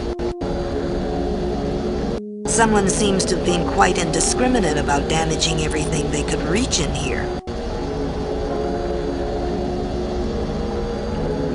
Hello there, Kirk. Welcome, all of you. You're not feeling well, are you? I'm feeling fine. Let's drop the subject. I want some information from you, Fays. Why? How are you feeling? Aren't you feeling well? I'm feeling fine. Let's drop the subject. Very well. Obviously you're not well. I know that. You don't have to listen to us, although you certainly should. You'd probably feel better if you ate something. Is there something else you'd like to talk about? I want some information from you, Fays. I want you to help me. You like to help, right? No, I don't think there's anything else for now. I want some information from you, Fays. You feel that information will be helpful to you? Then of course I want to help. What would you like information about? The most important thing is for me to find out how to stop you from landing on the colony on Atibus. What are you? What are you doing here? Tell me about your history, and I'm sure that will be helpful. The most important thing is... What makes you think there's a colony on this Atibus planet? The Atibus system was colonized with the founding of Nai on Stardate 859.3. Their power grid alone should register on your sensors, even if you are not equipped to read life forms. We are about to make planetfall on Shambrum. If that is what you call Atibus, that is all right with me. I get no readings from the planet which override my current data. The life data of Shambrum is as it was when we left. The builders knew we would return, since they were the ones who sent us here. They will welcome us as promised. They will make you well. Wouldn't you like that? What do you need to learn? How can I make you understand there are sentients who will die if you land at Atibus? That's a clever question, Captain Kirk. You're not well, yet you want me to tell you how to trick us. However, you cannot access my external monitors. So in any event, you cannot trick us into thinking something exists, which does not.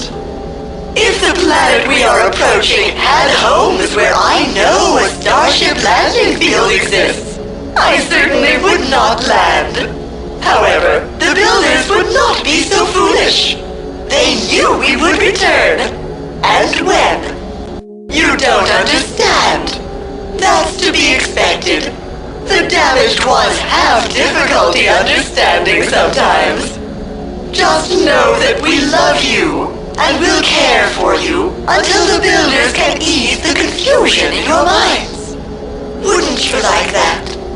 Phase, are you aware that we are not even from there? That we are from another ship, a different planet altogether? That Mr. Spock here isn't even the same race as the other three of us? No, I don't think that. I just as soon stop talking about it. Phase, are you... No, I don't think that. You will feel better after you eat, dear. Run along now, I'm very busy. You can come back to talk to us again another time. Analysis, people. And I'd like to hear from all of you. What do you think of the phase? Mad as a hatter, Jim. No, Doctor. That's what it thinks of us. For what seems to be a sophisticated intelligence, the phase have difficulty accepting that we're not shipboard personnel. Yet that scan would indicate its capability of acquiring data sufficient to make the distinction. I have some doubt whether its sensor systems or its analytic constructs of acquired data are functioning properly, Lieutenant. The phase seems convinced it may safely land on Anubis, putting no one at risk. If in the time this ship has been in space it has suffered some mechanical breakdown, or if it were inadequately programmed at the start, then its judgments will be erroneous. I must also point out that the story holds together poorly. If I read between the lines, the builders had the technological sophistication to build a sleeper ship, construct an artificial intelligence to tend to everyone's needs, but they could find no way to deal with what the phase called the damaged. To judge by what I've seen here, their idea of the damaged is all the people genetically at risk for various mental disorders. Now, I'm not sure I can warm up to a society that thinks it's ethical to judge their fellows as damaged and pack them in some deep freeze, and thereby put off the necessary research and understanding which would create a qualitative improvement in these people's lives. Which doesn't even answer the question of why are these people awake now? The ship is about to land. Logical programming would be to awaken those on shipboard just prior to landing. Yet the phase asked about our parents as if it were a generation ship, not a sleeper ship. What if the phase woke the people too early? Yet it thinks it is landing as promised and the builders will be waiting. What does that say about the extent of its malfunction? A lot of things don't fit together. Let's continue to keep our eyes and ears open and find out what we can. This computer is psychologically unstable. I wonder if illogic... Captain, this computer shows no attention to logical principles. Therefore, I must conclude that demonstrations of illogic would have little impact upon it. Hello there, Kirk. Welcome, all of you. You're not feeling well, are you? I'm feeling fine. Let's drop the subject. I want some information from you, Phase. You feel that information will be helpful to you? Then of course I want to help. What would you like information about? The most important thing is for me to find out how to stop you from landing on the colony on Anubis. What are you? What are you doing here? Tell me about your history, and I'm sure that will be helpful. The builders installed the Parallels Library to help with questions such as yours. But I'm afraid Tuscan came in when he wasn't feeling well. He seems to have damaged the library. We are attempting to repair it. This ship, the Compassion, was created by the builders to carry the folk like you, the damaged ones, asleep. We were the very best intelligence the builders could install. Although now that a few generations have passed, I'm certain I will find ourselves an ancient relic. The entire purpose was that, given time, the builders would find cures, solutions to the kinds of difficulties you and the others here experience. After we land, they will make you feel good. Better even than when you've eaten well and are happy.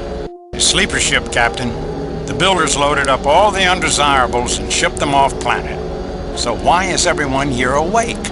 Not undesirable.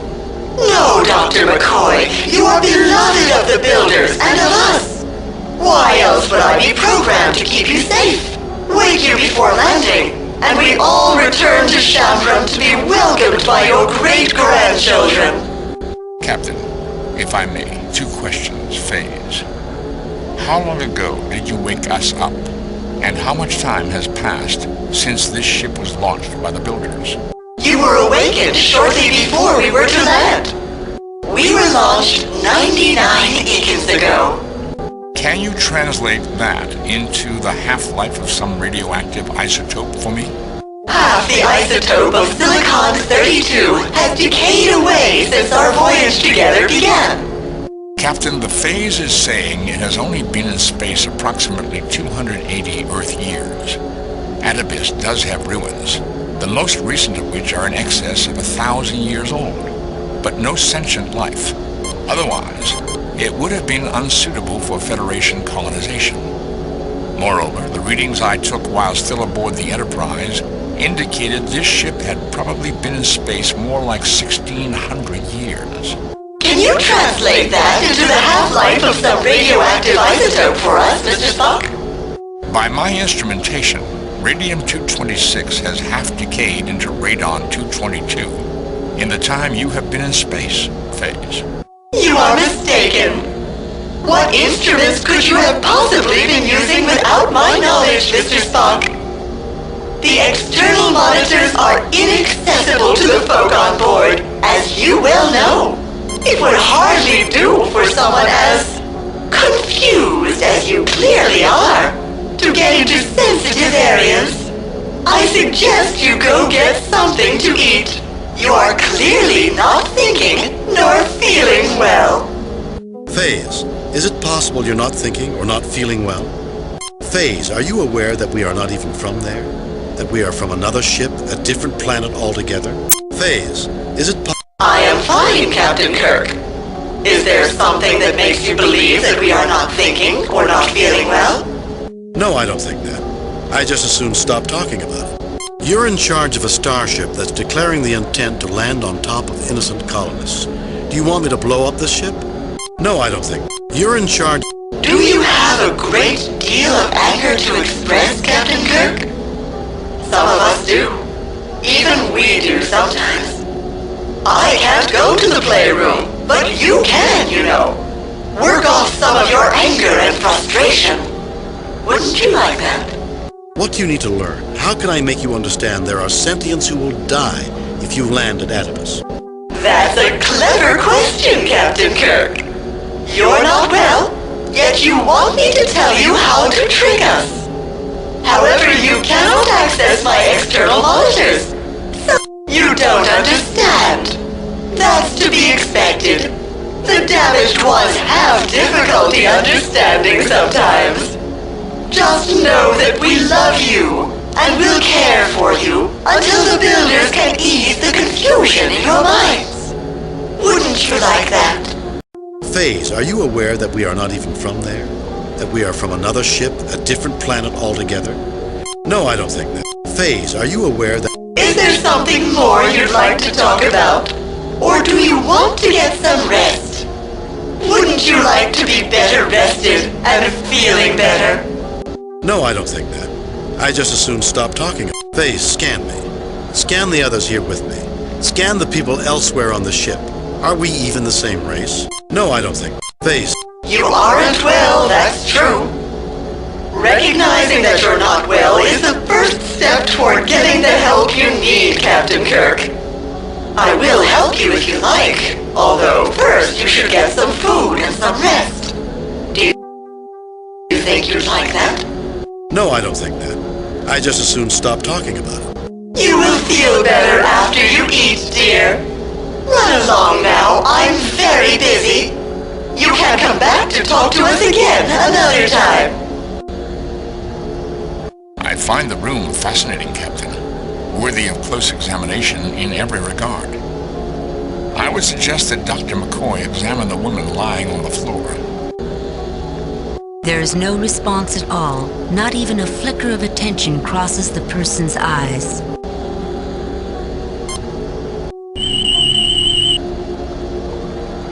She's cataleptic, Jim.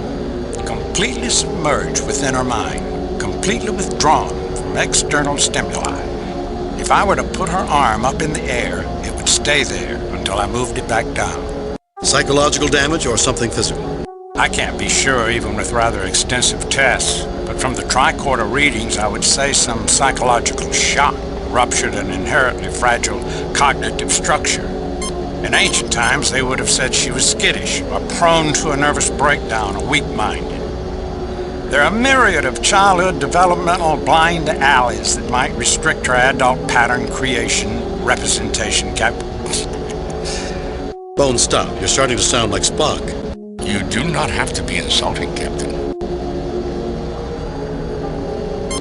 I'm sorry, Jim, but I'm not willing to experiment with the drugs I'm carrying to see what might or might not work, especially given her condition. I'm afraid I'd be as likely to kill her as affect any positive change. Are you suggesting I attempt a Vulcan mind meld, Captain? It does seem an appropriate effort in this circumstance. It will take me a moment to prepare myself. Doctor, please monitor her life signs. The procedure does entail some risk. Not only to her, but to you too. Am I right? I assure you, Doctor, I will retain sufficient distance to avoid being dragged into something from which I cannot withdraw. Go ahead now, Spock.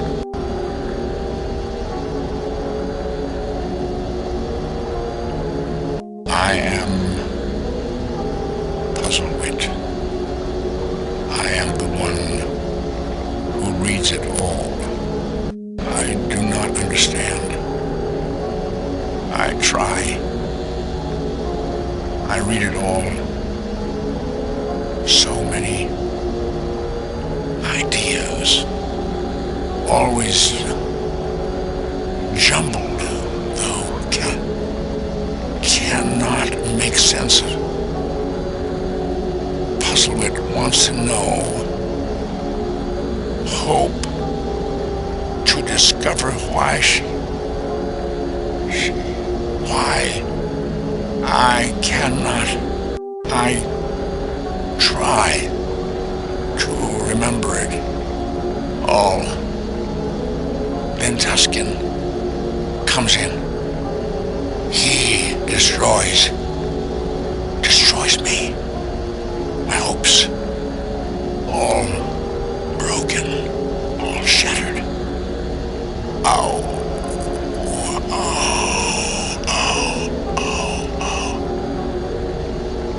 I'm broken in countless pieces. Doctor? No physical injuries, Captain. Not to him or to her. Tuscan is scared of me. Scared. For no reason. He thinks I know. I know, but I don't know. I don't understand. Nothing connects to anything else. I want to know it all. Hope then I'll understand. He thinks I'll hurt him. I don't hurt anybody. I just want to know more. Now I only know what I know.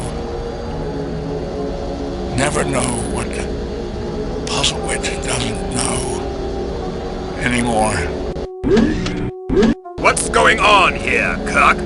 We are trying to help this woman, Captain Clark. Be quiet, or you'll put her and my science officer both at considerable risk. He's trying to make a mental slave of the alien, Captain. She could tell him the secrets of this ship, of its transit through the Klingon Empire. Stop him! We'll listen in a moment. I wouldn't have a representative of the Federation damaged or rendering assistance. Puzzlewit remembers. Everything she reads. Subject. Screen laminates. Reflective. Subject to autotrophic bonding with molybdenized nitrous oxides in the presence of cyanodephosphortrihydrous gases. Subject. Wiring systems. Auxiliary to cryptolog. Does Puzzlewit remember this ship passing through Klingon space, perhaps? All the paralenses were copied prior to liftoff. No new encryption was permitted. We could only read, not write to them. That stellar ejector, Captain. Why would a computer terminal permit read-only interface, I ask you? The builders didn't trust us. Didn't think we would be capable. We were damaged. Now, the reader is damaged. It's broken like Puzzlewit. Like us all. Like Tusken. The paralens can't be replaced. The reader can't be fixed. Puzzlewit can't be fixed. Nothing to read now. Nothing new to learn, to remember. Stupid. Like Tusken now.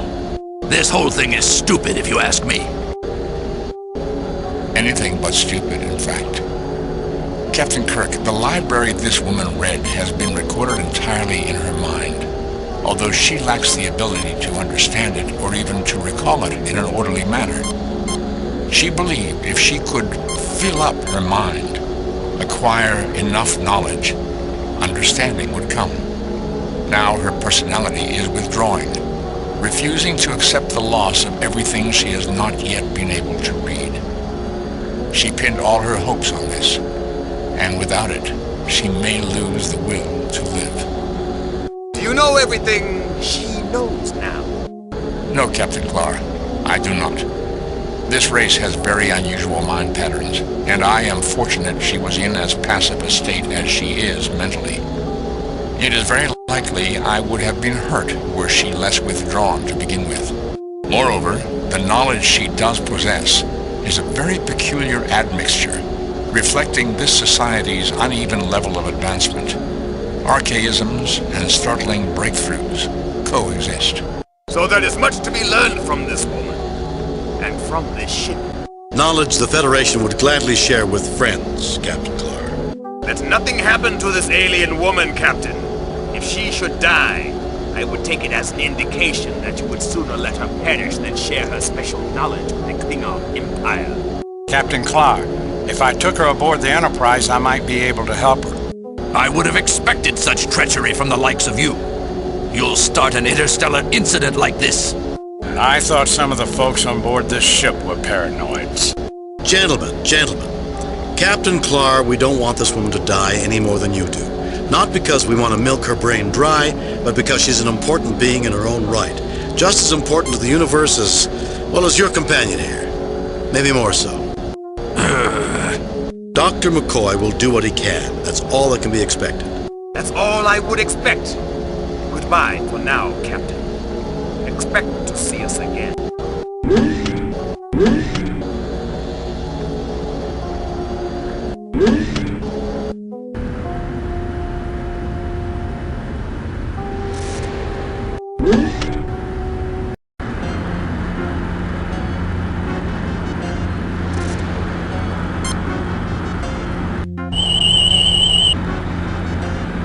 A configuration of fabrics and metals arranged in a manner commonly used as a sleeping platform by an individual humanoid. Surface approximately 1 meter by 2. However, there are a considerable array of passive scanners, much akin to Dr. McCoy's beds in sickbay. Few of the interfaces remain active, and these beds are little more than just that. Beds. Nevertheless, while they were functional, these beds could have been quite adequate as cryogenic chambers for sleep ship travelers. A sleeper ship. Is there a more primitive way to achieve star travel? There are generation ships, Captain. Although I hesitate to engage in speculation, these people might have been the descendants of the original passengers, not the passengers themselves. Given what I've seen, Spock, I don't think they'd survive as a generation ship. I'm surprised they've survived as long as they have. An astute observation, Doctor. I am impressed. As much as I hate to break up this newly formed Mutual Admiration Society, we have work to do. I think the youngster looks a little wan, either from lack of the right foods or insufficient exercise, and there don't seem to be others his age he could pal around with. As institutionalized as this room appears, Captain, you can see people have done a few things to make it more their own. I wouldn't be surprised if people stash trinkets away, things that have use and meaning to no one but them. Then again, I am definitely not going to suggest we go looking. Some of these beds don't appear to have been changed in longer than I want to think about. However, if someone wants to show us one of their little treasure boxes, I'll bet it's been well hidden. I believe this room shows that this was in fact a sleeper ship, Captain. Notice the beds. They appear to be in general use now, but show every evidence of being cryo-sleep pods initially. The elderly alien barely opens his eyes to glance at you, then closes them and lies back. We were sleeping. The rigors of rulership are severe. Present yourselves if you must, else let me be. Hi there, I'm Captain James T. Kirk of the Starship Enterprise. Who are you? I'm Stan Bob. Did my mom say I could talk to you? Why, yes, she did. What can you tell us about things going on here? No, not exactly. We'd like to know what you can tell us about things going on here, though. I don't know that we've seen your mother. Still, if you can tell us something about what's going on here, we would appreciate knowing it. I don't think my mom would want me to talk to you. Please go away and stop bothering me.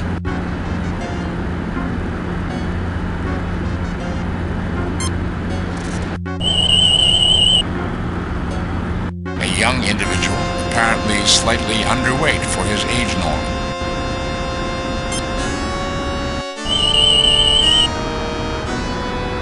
This individual is a juvenile in good condition, although mildly undernourished. There's no immediate danger, but there's some traits that should be watched. He's healthy now, both mentally and physically, but he's at some risk if he's put under too much stress.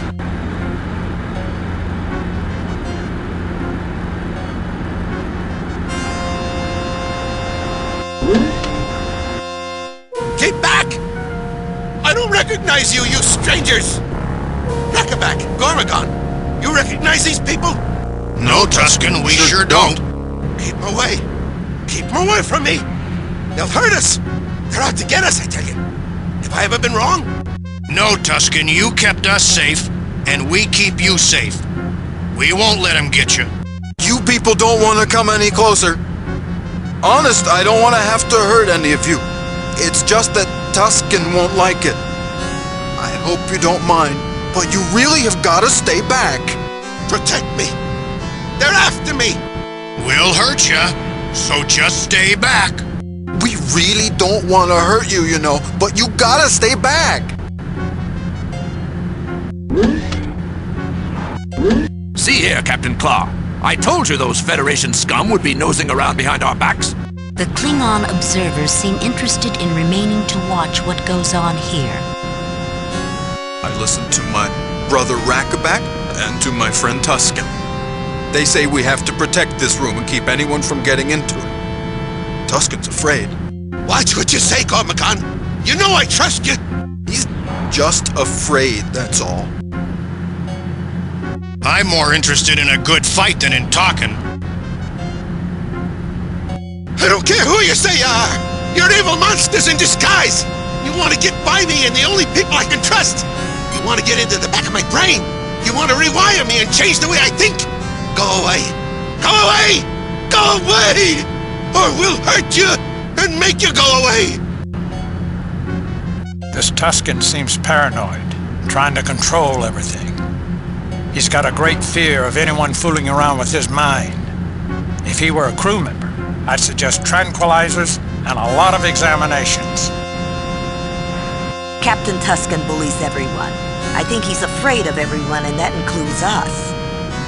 We should find a way to calm him down, I think. There must be some practical way. Perhaps we just need to see how he reacts to things, and then we can make a plan. I must admit I've met friendlier people, Bones. Drug therapy. Primitive 21st century medicine. The people who built this ship must have thought that filling a person's bloodstream with chemicals could solve every medical problem.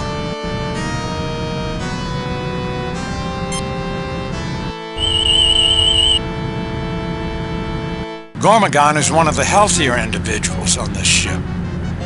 Except for emotional stress, probably the result of being bullied by his buddies here. He's reasonably sound in mind and body. If I had to, I'd feel confident about treating him medically.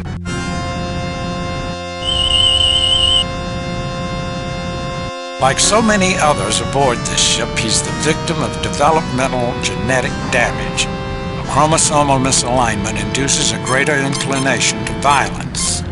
I wouldn't feel confident enough to treat him medically without the full database of the Enterprise systems. Jim, he has fairly extensive brain damage and may be causing paranoid delusions. It's also resulting in increased levels of hostility. His adrenaline levels run quite high, and there's been organ damage from the extreme stress.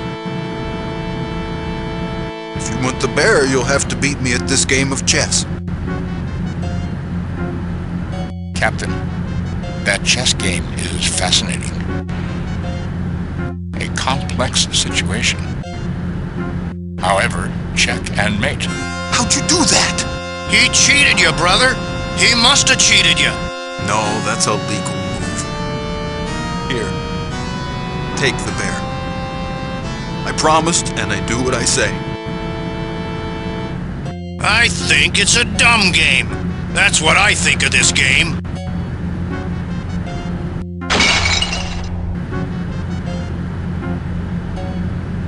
I think it's a dumb game. That's what I think of this game.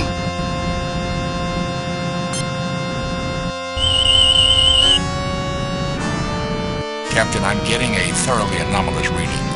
This passage definitely defies the physical laws of space and time. Are you suggesting it might be some kind of space warping portal, Spock? I am reluctant to speculate without data, Captain. I've never seen anything quite like this. Captain, if I may interject, that disparity is something we glimpse throughout this ship. I was thinking the same thing myself, Lieutenant. I'd like to have a talk with whoever is behind this. And I also, Captain Kirk. I believe our observations have been as anomalous as yours. Moreover, I don't think the Fays are the ones we must address our questions to.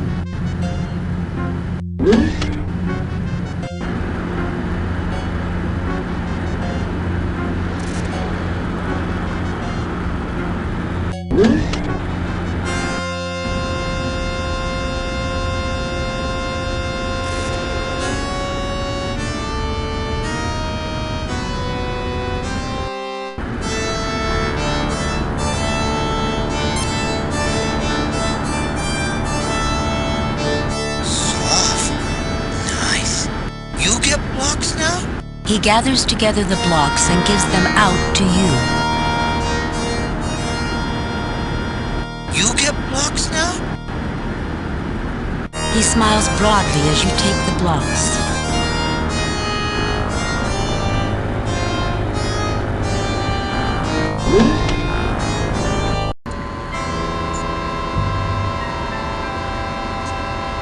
Captain, I think that woman looks like someone we should talk with. We are just here to look around, Captain. I'm sure you don't mind. Would it matter if we did? Your doctor's discourtesy, though indirect, does no credit to your party, Captain Kirk. I would have expected better when we have done nothing to warrant rudeness. We need not interfere with one another's activities, I think.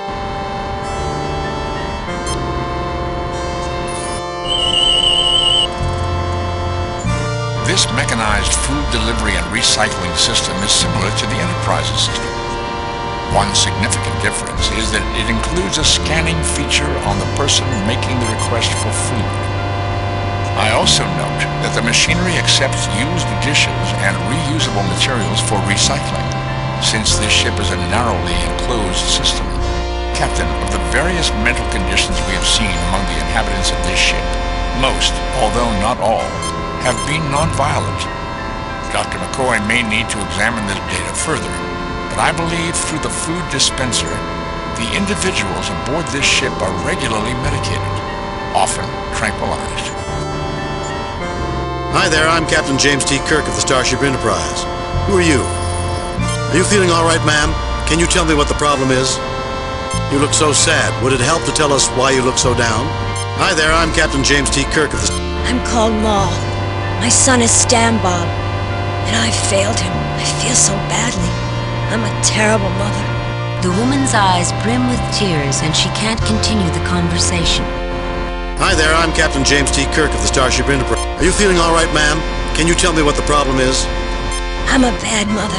I tried to do right, get him what he wants and needs. I'm just so depressed. Everything died. Who died? What died? I'd like to help if I can. I did it. I'm a bad person. Killed all the plants, and now they don't produce anymore. I'm not worthy to have a good son like him. A mother's job can be difficult. I'm sure you did your best for your son. Would you care to tell me about it? Why do you think you were the one who killed the plants? Have you even looked in on them recently? What if someone showed you that you were wrong? A mother's job can be difficult. I'm sure you did your... Little Stan Bob. I tried to feed him right, give him safe food. He really likes fresh fruit. Now he can't have it anymore, and it's all my fault. Ma'am, hold on to this idea. It may not be your fault at all. We'll try to help. You have my word. Your son still loves you just for trying. Of that I'm certain. He wouldn't want you to be so sad. Ma'am, hold on to this. Your son still loves you just for trying. The woman's eyes brim with tears and she can't continue the conversation. Hi there, I'm Captain. Are you feeling all right, ma'am? I'm a bad mother. Who died? What died? I'd like to help if I can. I did it. I'm a bad person. Killed all the plants. A mother's job can be... Why do you think you were the one who killed the plants? I'm eating what the phase makes for me, so I'm just resting. I'm tired, and I really don't feel like doing anything. I'd be so happy to know my boy could have safe food again. It's better for him than what the phase provides, I think. But I killed the plants. They're dead, and I can't make them better. The woman's eyes brim with tears and she can't continue the conversation. Hi there, I'm Captain James T. You look so sad. Do you have any children, sir? I do, a son, and I've just not treated him right. Tried to do right, but everything died, and I can't give him what he wants, what I think he needs. A mother's job can be difficult. I'm sure you did your best. What died? Did you hurt somebody? Something? I was thinking of hurting myself, and the phase told me that wasn't good. That was true, and I got something to eat and felt better. But when I tend the plants in the garden, some of them died. The ones that give fresh fruit. You didn't mean to kill the plants, did you? No, of course not. Before Tuscan ruined the reader in the phase oratory, I read about those plants. They need phosphorus, nitrogen, ammonia, and calcium compounds to grow their best. Something's wrong now. I think that's how I killed them. Plants aren't getting fertilized, and I don't know how to fix it. The woman's eyes brim with tears and she can't continue the conversation. Captain, it appears that the inhabitants of this ship take it as given that food and medication go naturally together. With all respect to Dr. McCoy, I would dislike having a physician medicating all food that passed my lips. The food supply may be at the crux of the problem on the ship. I recommend a close examination of the ship's food whenever possible. Captain, I'm seeing all these people as being under medication, or needing to be. And they're all unhealthy in one way or another. It really doesn't surprise me that they associate food and medicine. Their veins are probably always swimming with some chemical stew.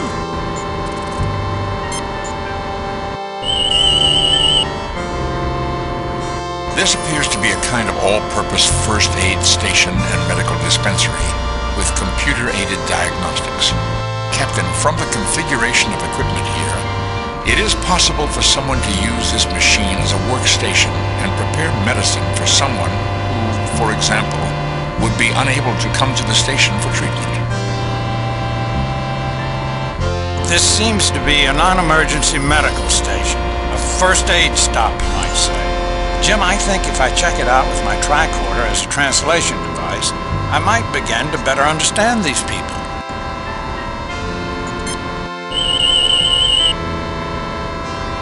This computer gives me some standards against which to correlate data, Jim.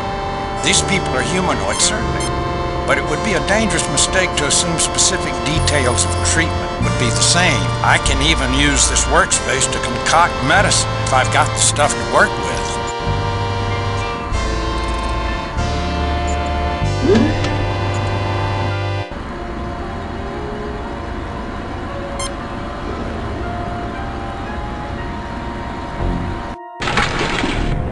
The blocks fit through the opening, splashing as they plunge into the liquid.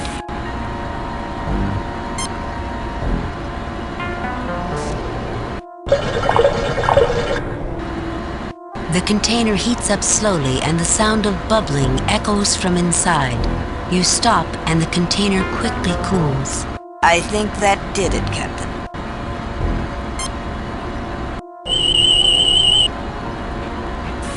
Inside is a nutrient-rich liquid ideal for the growth and support of certain hydroponically grown plants.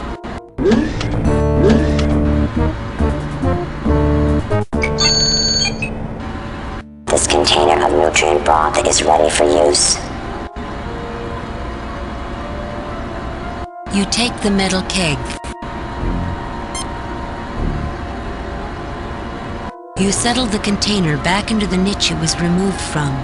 The feeder hose, looking shiny and clean, rides out on some mechanism and reattaches to the newly filled container. You hear gurgling and see the nutrient broth begin swirling through the liquid medium.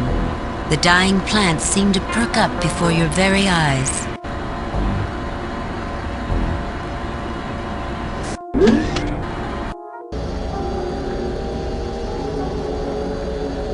Welcome back. Are you feeling better?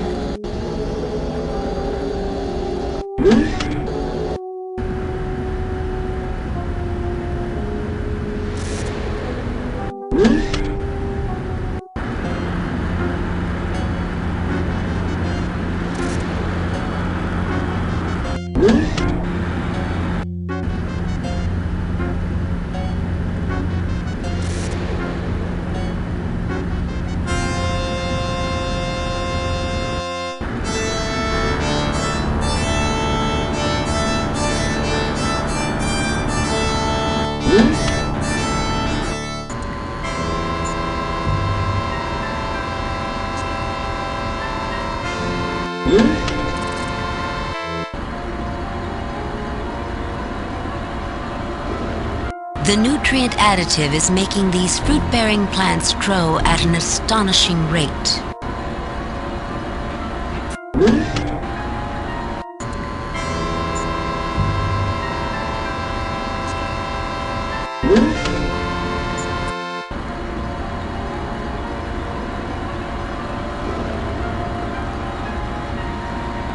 The red fruit comes free easily, dropping into your hand like it belongs there.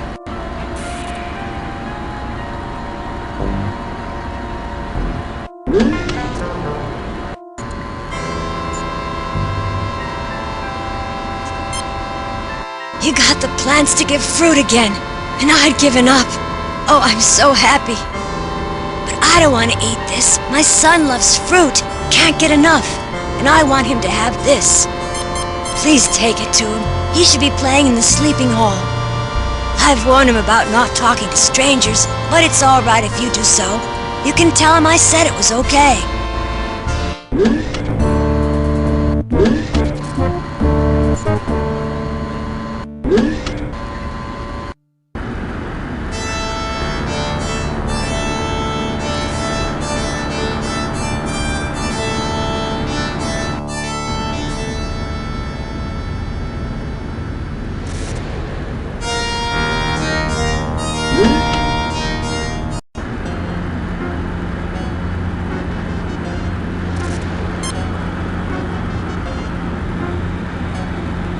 This is for me? Wow, thank you. Mom would really be happy. She has been so sad about not being able to give me what I like to eat. Even though I told her it was okay, she was really, really sad. Now she'll be really happy. Thank you. Hi there, remember me? Uh-huh. I remember. You want to ask me about something. Tell me about Tusken and his friends. Tell me about the playroom. Tell me about your mom. I think that's all for now, Stan Bob. Go on back to what you were doing. Maybe we can talk later. Tell me about Tusken. Tusken and his friends aren't nice to me. They're nice to my mom because they trust her, though. She's the only one that brings them food. Sometimes she brings me safe food, too, but she hasn't lately. I get pretty hungry because the safe food I put away in a secret place isn't any good anymore. Tell me about the playroom. It's through there, through the east door. Tusken and his friends have taken it over. They play mean, except they don't play mean to my mom. That's on account of they think she won't let the food be bad. Tell me about the playroom. Tell me about your mom. Her name's Moll. She takes care of the garden, but she gets real sad a lot. She brings me fresh fruit, says it's good for me. I like fresh fruit, whole bunches. She hasn't brought me any in a while, and what I put away in a secret place isn't looking good anymore. Tell me about Tusken. Tell me about Tell me about your mom. Tell me about the food. I think that's all for... Tell me about the food. The food out of the machines can make me feel really sleepy and not very good. Mom says it's because of the stuff they put in the food. Tusken says it's poison and won't take any food from anyone but my mom. I put some good food away in a secret place, but the food doesn't look so good anymore. Do you want to see? Sure, why don't you show us? No, I don't think that's necessary.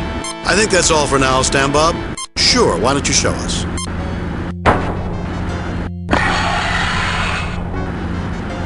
The youngster opens a hidden cabinet near him, and a sour smell like rotting fruit flows from the opening. See, it went bad.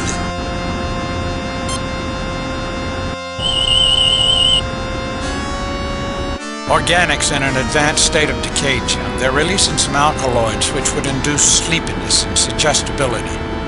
However, the first effect this mess would have, assuming anyone was stupid enough to try to eat it, would be extreme nausea, so it would never get into a sane person's system. It's slippery, sloppy, stinky, and goopy, but you collect what's there into a large specimen bag.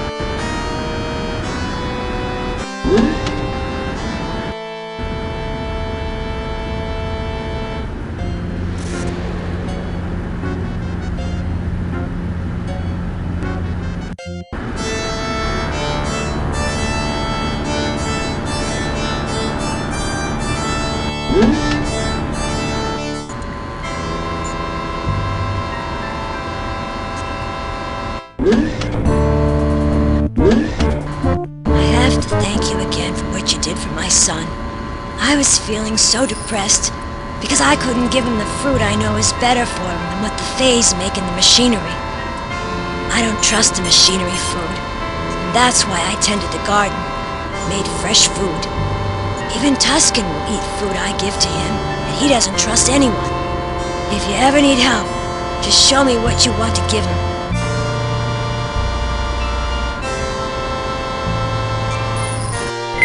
The machine whirs, lights blink, and a pre-packaged container of food is deposited on the tray.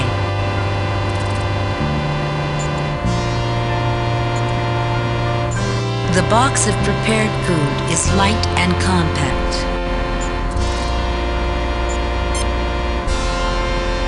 As a meal, the food in this little box is a tad high in carbohydrates by human nutritional standards. Still, it would supply about 1/4 to 1/3 of a day's average caloric needs, and includes protein, fats, fiber, a bit of spices and flavorings. There are also drugs in the food, some of which we added, you know. It's quite heavy on the alkaloid tranquilizers.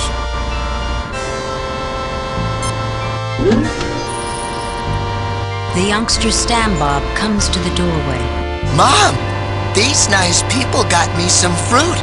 It's fresh and everything, so you don't need to be sad anymore. Son, I'm so glad. It means the plants are healthy again, and you won't have to eat food I'm not sure is good for you. Thank you, strangers. I'm going back to my room, Mom, but I wanted you to know.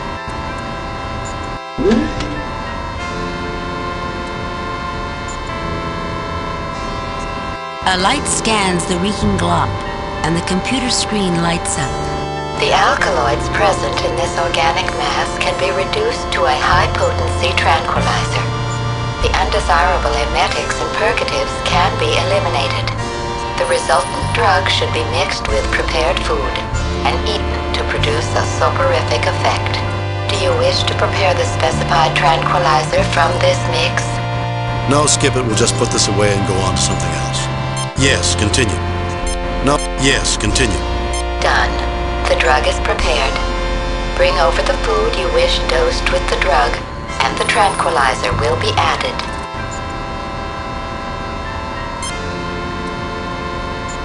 A light scans the food box and the computer screen lights up.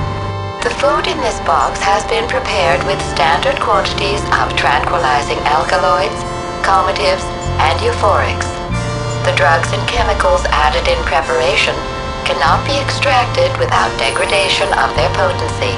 The high-potency dosage of alkaloid tranquilizer you have prepared may be added now, if you wish. Go ahead. No, I don't think we need... Go ahead.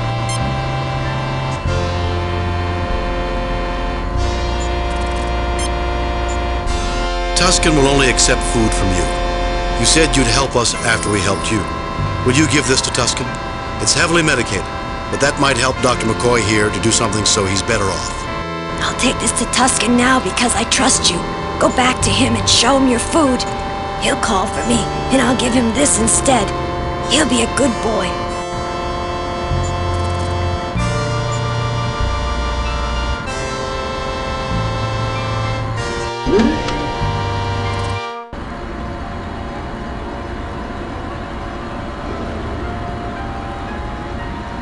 The red fruit comes free easily, dropping into your hand like it belongs there.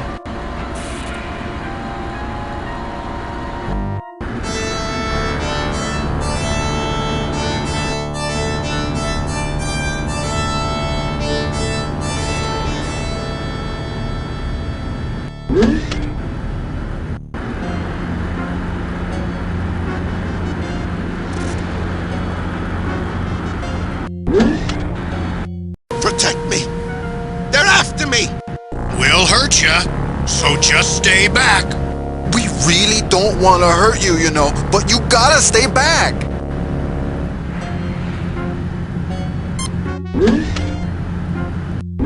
See here, Captain Claw. I told you those Federation scum would be nosing around behind our backs. The Klingon observers seem interested in remaining to watch what goes on here. I am hungry. So hungry. It looks like good, wholesome. Maul? Where's Maul? I don't take nothing from nobody. Nobody except her. You'd do something to it. Make me different. You'd rewire my head.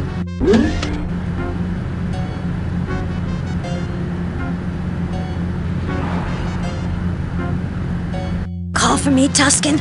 I thought you might be hungry, so I brought you something you can safely eat.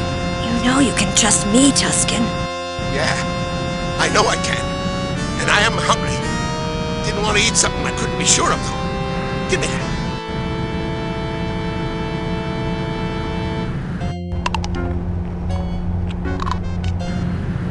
Now I want to take a nap. Maul, you watch out for me, okay?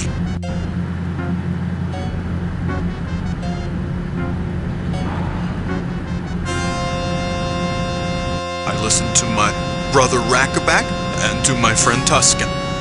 They say we have to protect this room and keep anyone from getting into it. Tuscan's afraid. Well, Tuscan's just confused.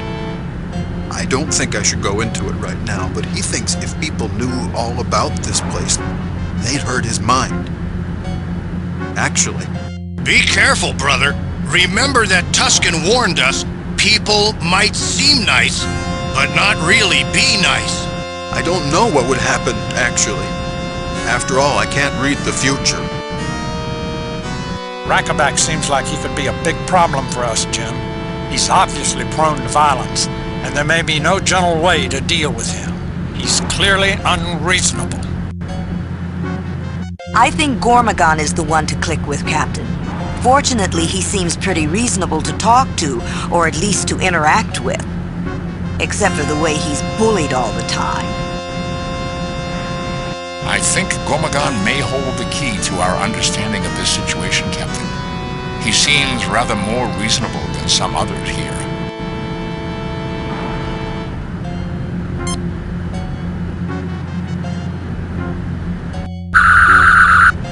Rackaback falls, defenseless against the power of the phaser. An inelegant solution, Captain Kirk, but efficient. I listened to my brother Rackaback and to my friend Tuscan. They say we have to protect this room and keep anyone from getting into it. Tuscan's afraid. Well, Tuscan's just confused. I don't think I should go into it right now, but he thinks if people knew all about this place, they'd hurt his mind. Actually, I'm sure things would change. It might be a change for the better, maybe. Maybe not. I'm not sure what to think of you. I just don't know if I should trust you.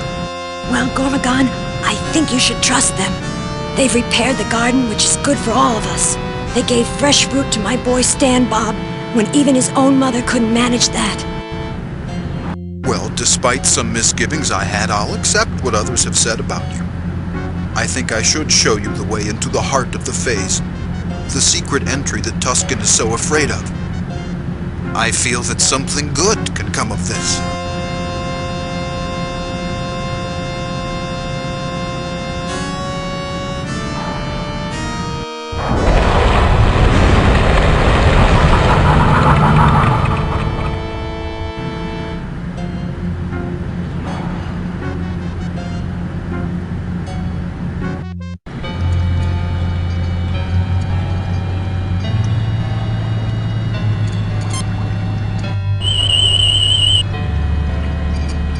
Nothing unusual about that object.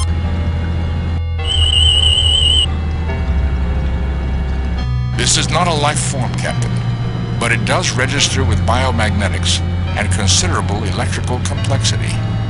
This is the heart of a functioning, artificially intelligent construct.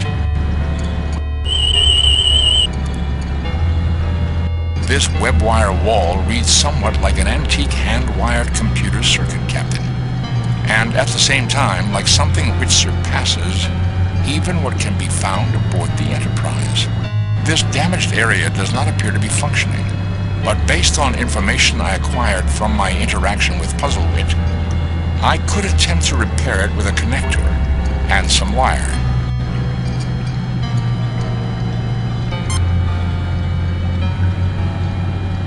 If you'll bring that over to me, I might have a better suggestion if I took a closer look at it.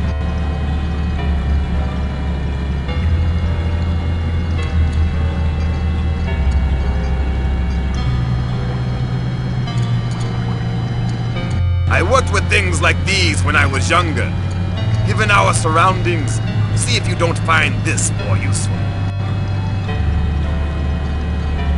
Allow me, Captain. Let me do that. The information I acquired from Puzzlewit's mind indicates this could be a delicate operation, easily mishandled. I think you will find it fits just here. Lieutenant Uhura, if you will bring over that length of wire while I hold this in place, I believe we can get this repaired speedily. Certainly, Mr. Spock. With that in place, I can see that it will easily fit. Here.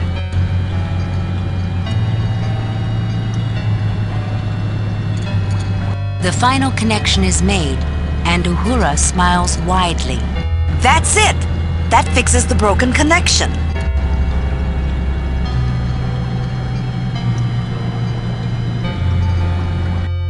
Thank you. I am now once again whole, and no longer an intelligence divided against myself.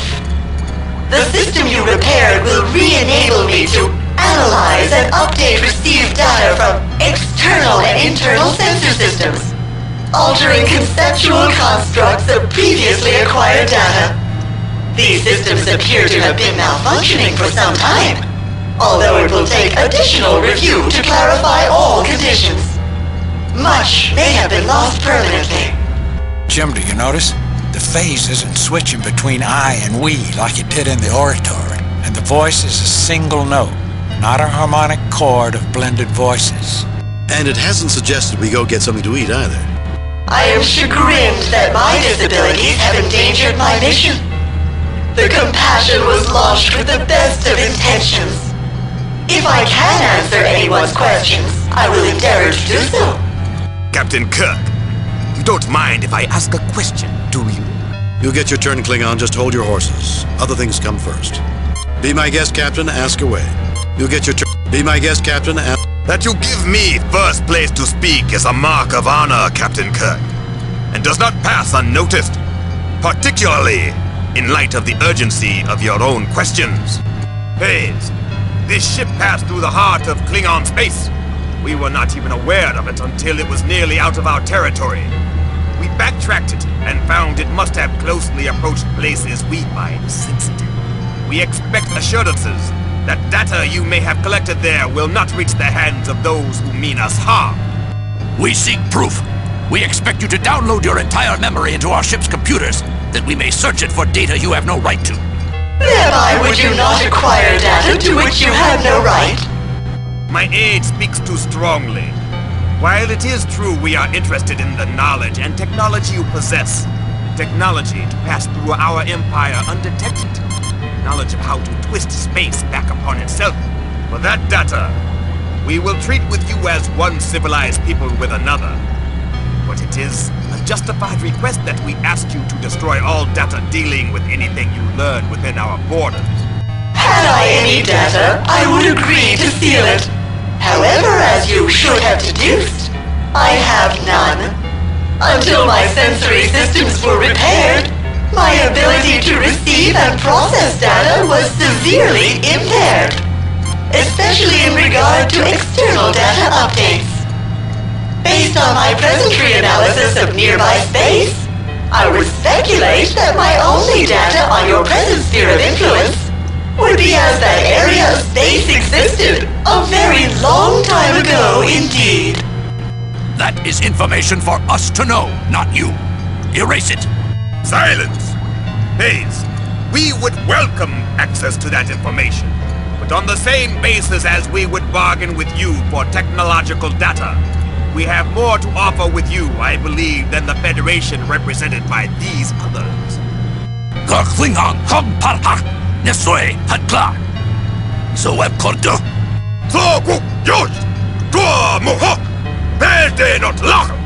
Phase, do not be hasty making that decision. I lack sufficient data to make any assessment. I can give no answer at this time. The primary reason we came aboard was to find a way to stop you from landing on top of our colony on Atopus, which would certainly kill thousands of our people. Now that your external senses are functional, have you altered your plans about where you intend to put the ship down? How did your systems become damaged? I'm curious about what your builders really had in mind, shipping off all these people off-planet. There seems to have been some shadier agenda. The eugenics wars of our own past produced some of the ugliest abuses in human history, and notorious characters like Khan Noonien Singh, whose name still resounds with infamy. How is this ship you call the Compassion justified? I'd be interested to learn more about those who built this ship. Their achievements certainly seem erratic in sophistication, but much of it goes beyond even what we are capable of accomplishing today. For example, the Paralance medium for recording computer data is something we are only now beginning to explore. I think there's much to be learned from these people. That's all for now, Phase. I assume we can talk to you if we have more questions.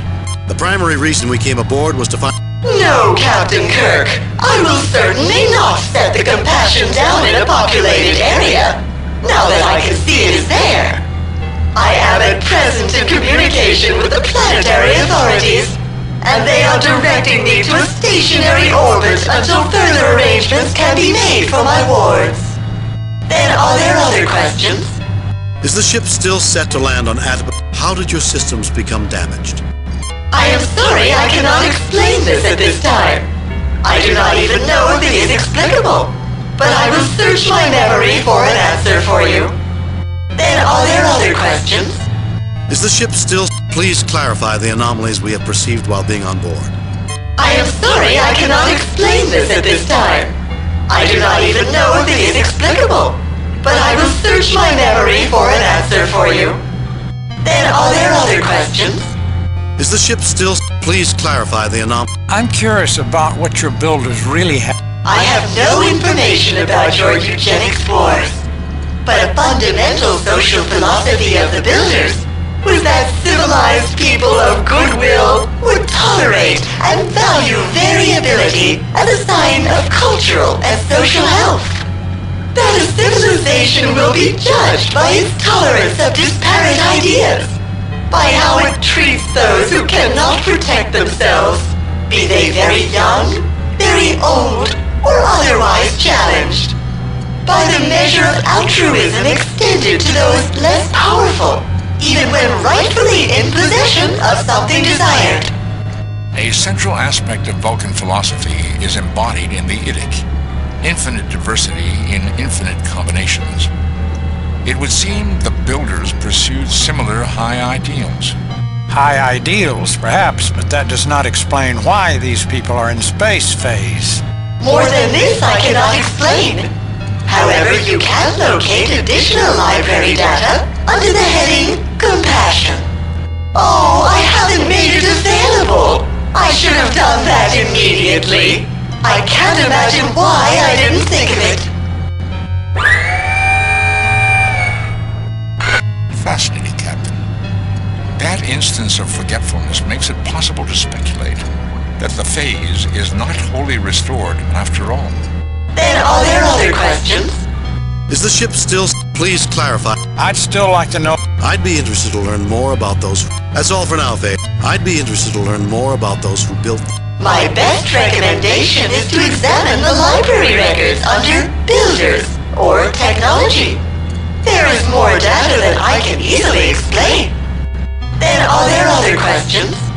Is the ship still... Please clarify the I'd still like to know... I would still like to learn more about these people.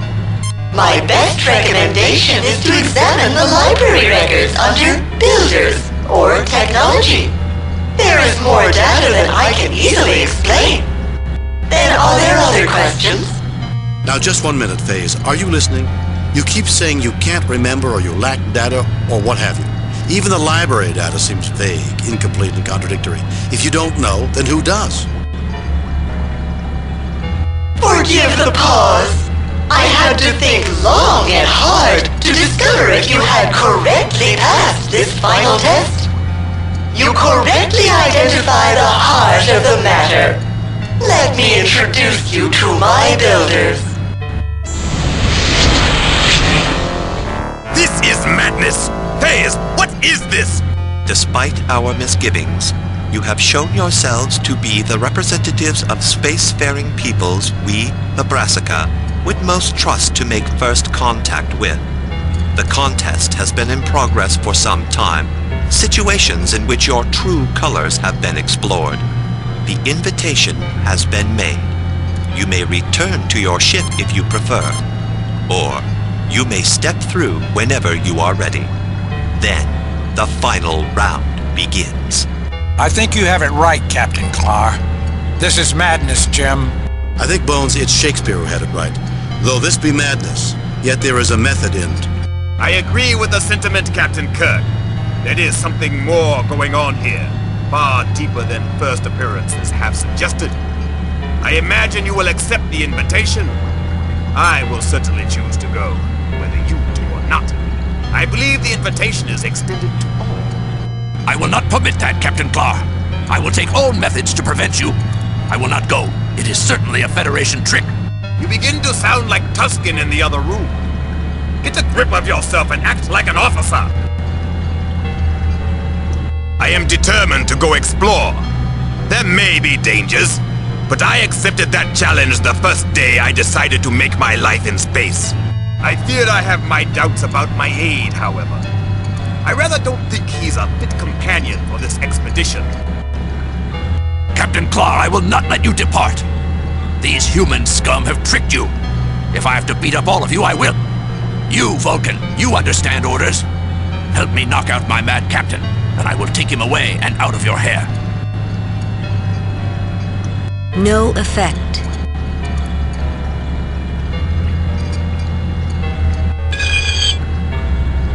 The crystalline lens feels cool and surprisingly heavy, with smoothly polished edges.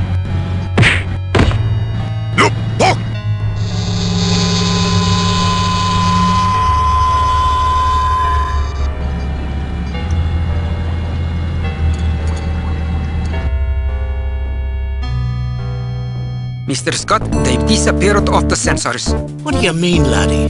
They've just vanished.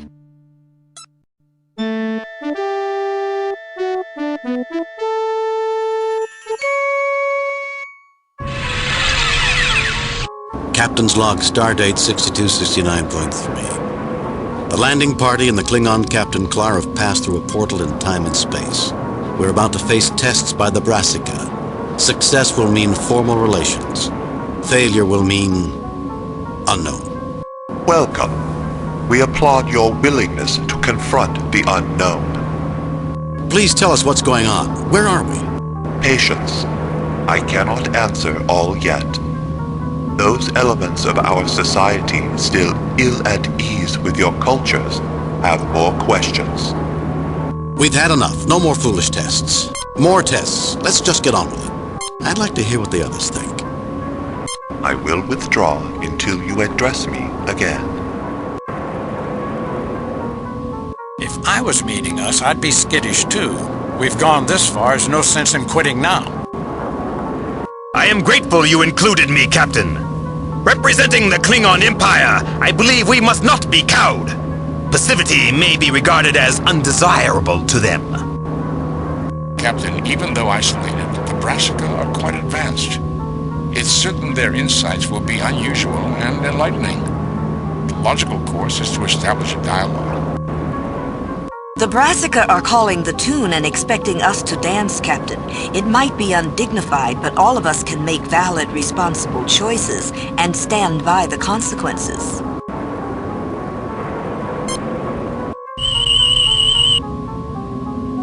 A sophisticated projected image similar to those on Qo'noS 2.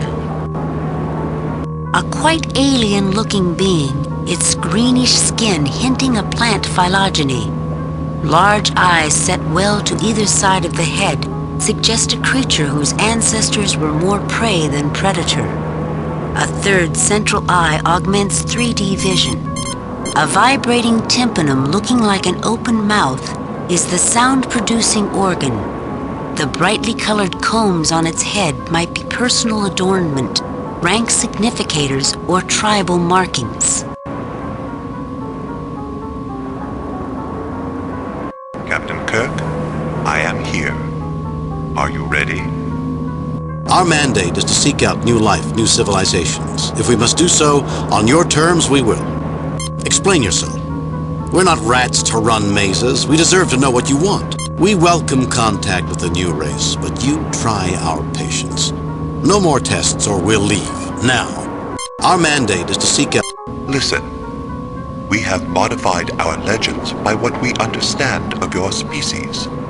You will be asked a question and may discuss it. Only one person may answer. Begin.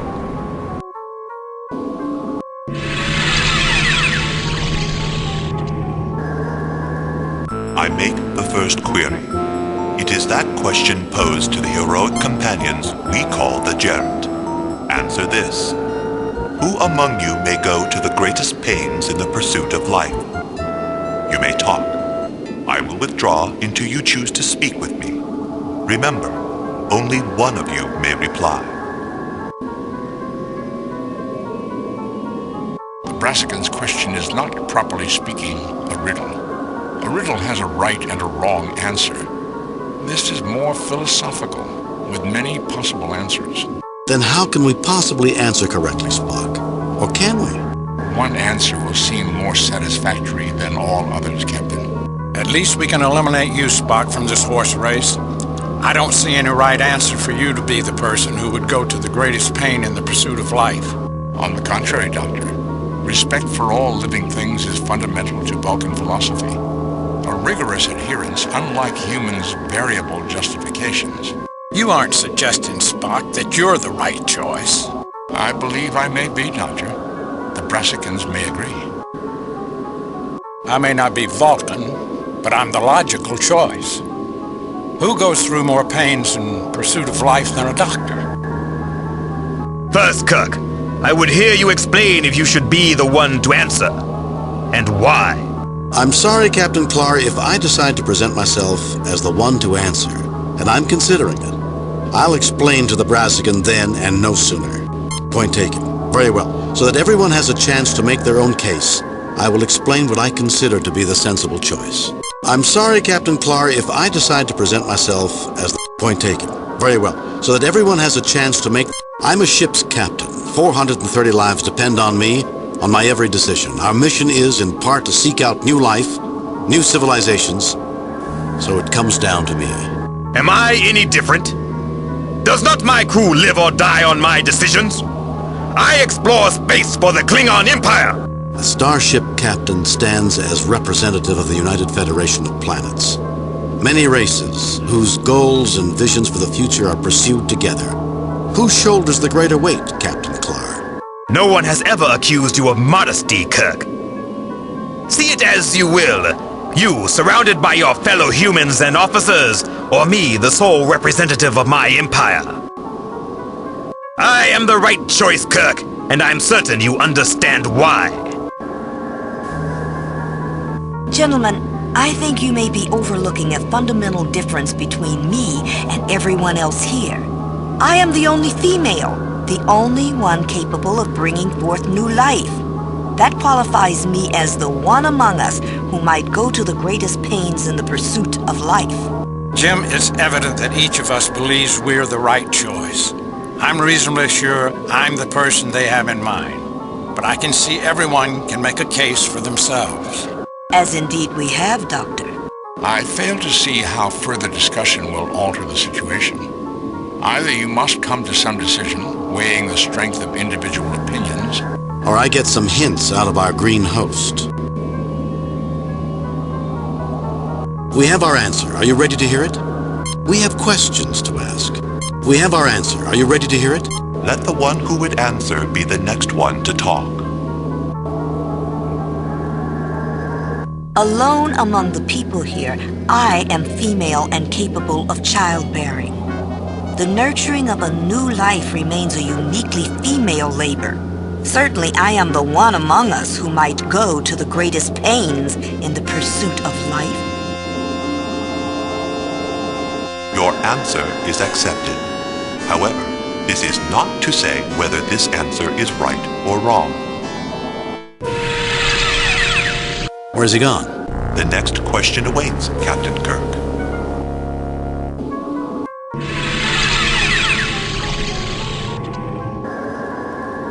You are nothing like the Gerund, who hold a special place in our memories. The second question: who among you wrestles most intensely with the chaos of life? Talk amongst yourselves. I will answer questions if I can. In the end, only one may reply. As with the previous question, this is a question of judgment, Captain. Meaning there's no right or wrong answer. I suspect the Brassica would disagree with you, Captain. There is likely a specific answer they expect. I can only speculate. And? Each of us can best make his or her own case. As science officer, I believe myself likely. It is the very heart of science to attempt to comprehend the fundamentally chaotic nature of the universe. Chaotic? If the universe wasn't ordered, we couldn't make sense of it, Spock. As you are certainly aware, Doctor, chaos defines the very nature of patterns. However, this does not mean random. Well, that may be. On the other hand, I would be the last person to say a Vulcan wrestles with any concept. And don't you raise your eyebrow at me, Spock. Spock's on the right track, Jim, but he's still wrong. I focus on the chaos of life. Who struggles more than a physician? Made some sense, McCoy. And I've heard you were a humble country doctor. Sounded more like a Vulcan. No need to be insulting. Gentlemen, we've had enough chaos to deal with. Interesting analysis, Bones. However, I think I might be the one the Brassica have in mind. It's obvious you have never spent time among Klingons, Kirk. The life of the warrior is the struggle between control and chaos. Clearly, the Brassica know more of us than you, and I am certainly the one intended to answer. I recognize your position, Clar, and if you thought the same as me, I'd have second thoughts. But I don't. As captain of the Enterprise, I'm responsible for the lives of everyone on board. Without a strong hand at the tiller, it would be complete chaos. Those demands make me the best answer. We are ready with our answer now. We have questions. We are ready with our answer now. Let the one who would answer be the next to speak. I am a physician. I am the one who cares for life and health of hundreds aboard the Enterprise. The patterns of chaos are the patterns of life and death, and every day of my professional life is focused on balancing those patterns towards sustaining the quality of life. I am the one among us who struggles most intensely with the chaos of life. Your answer is accepted, Dr. McCoy. However, this is not to say whether this answer is right or wrong in our sight. You expect me to stand by while my people keep disappearing? The next question awaits, Captain Kirk.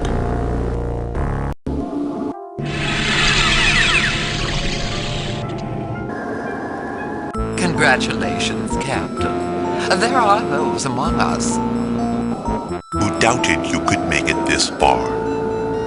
The third question is somewhat different, but our heroes, the Gerent, found the answer. Solve this equation. Pig plus X equals cow. Talk among yourselves. I will answer questions if I can. Only one may reply.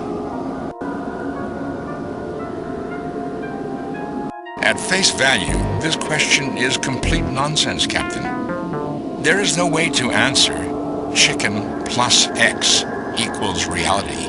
What are you saying? The question was pig plus X equals cow. Interesting, Kirk. I heard tlok pok plus X equals srok nav. To humans, it would translate to plant plus X equal hive paper. What did you hear, Vulcan? Chicken plus X equals reality. Each question starts with something edible. Pigs and chickens are farm stock, are they not? Many elements of Federation society do not consume animal flesh, Captain Clar. In principle, however, you are correct. But I believe the answer is, there is no logical answer. I don't think so, Spock. But I don't like yours either, Clar. Where's the relationship between a cow, hive paper, and reality? Difficult, I admit, Kirk. But they must be connected. I'm not impressed, Clar. The Brassica addressed me first. I think we need to answer pig plus X equals cow. You try my patience, Kirk. There's a pattern and an answer. A tlok pok grows a flower that ka-cha insects visit, and ka-cha make nectar and hive paper, so flower would work. And what does that do for my question, or Spock's? Your officer was asked to solve chicken plus X equal reality. The philosophers of Ballari 7 maintain a celestial bird something like a chicken laid an egg from which the universe hatched. The idea of reality began as something egg-shaped, was an early theory of Klingon cosmologist. You're stretching, Clar. It all fits. The tlok pok flower is egg-shaped. Therefore, I believe egg is correct for all equations. Kirk, in a barter society, might not a cow be worth, say, a pig with a clutch of eggs thrown in? Clar, I come from a farm on Earth in a state called Iowa. Your solution makes some sense, but so would pig plus crate of apples equal cow. It's something else. If I may, based on the evidence, I remain convinced there is no answer. A time will come when we must answer. I'm willing to let either of you answer. The brassica will allow only one to answer. Getting more than one question confuses things. I still have a gut feeling that pig plus X equals cow is the one. The answer must be something about shifting the letters. I'll get it in another minute. Assume my question is the one to answer.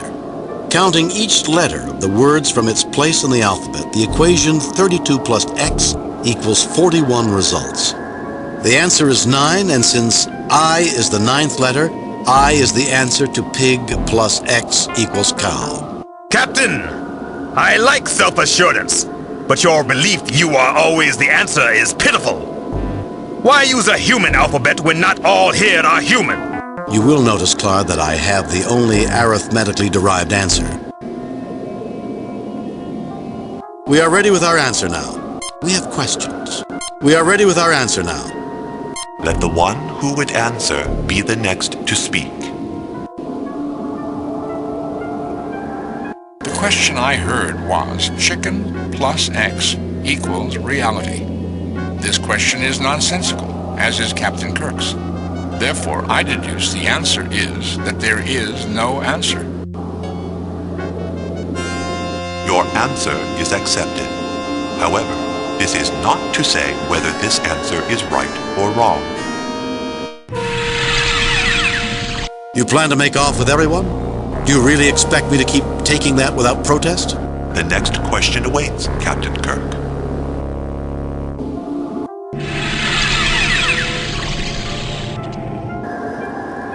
I am astonished that an alien like you has muddled your way this far.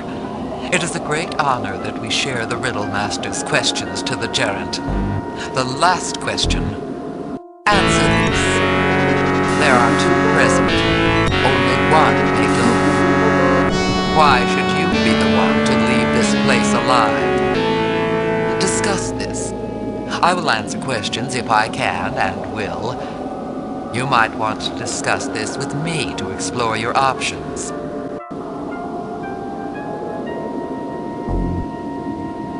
Intriguing question, Kirk. Two captains representing empires at odds with each other.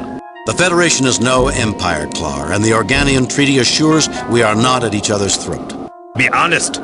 There are many differences between us. I wish to hear your analysis before I offer my own thoughts. I'd hoped you thought of something new. I'm having second thoughts and I want to go over my ideas with you again. I'd hoped you thought of something new. It's simple, Kirk. You go, or I go. A third option would be nice, but unlikely. Intriguing question, Kirk. Two captains representing empires at odds with each other. The Federation is no empire, Clar, and the... Be honest. I'd hoped you thought... I'm having second thoughts... You go or I go, Kirk. Have you a better idea? Since I represent the peaceful and unified Federation, I'm the only one possible answer.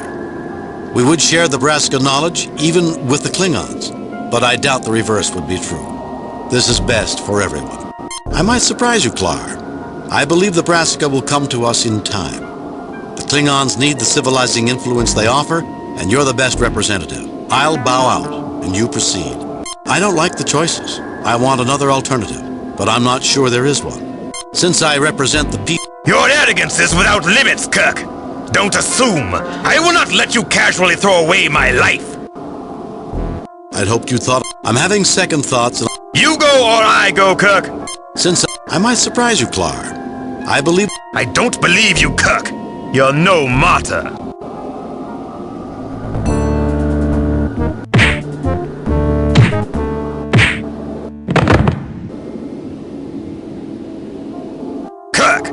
You're a warrior, or am I wrong? Are you too soft to rise to an honest challenge?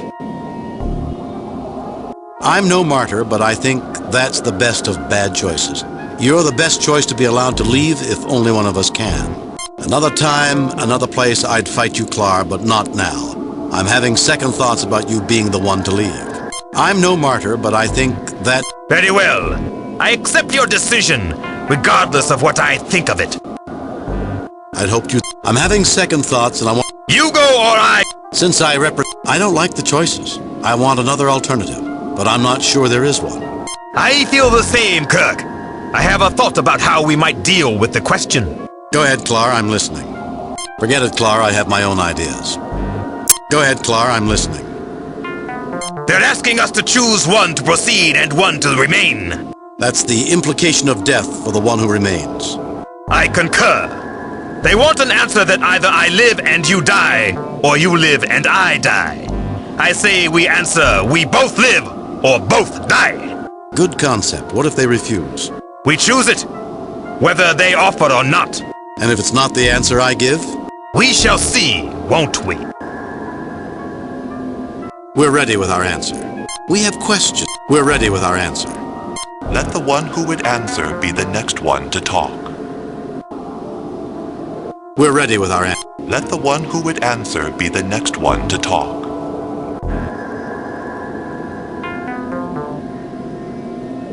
You want me to choose one of us or the other to proceed. Well, frankly, I don't think it's right to put either of us at risk. We're both starship captains, both legitimate representatives of millions of inhabitants on thousands of planets.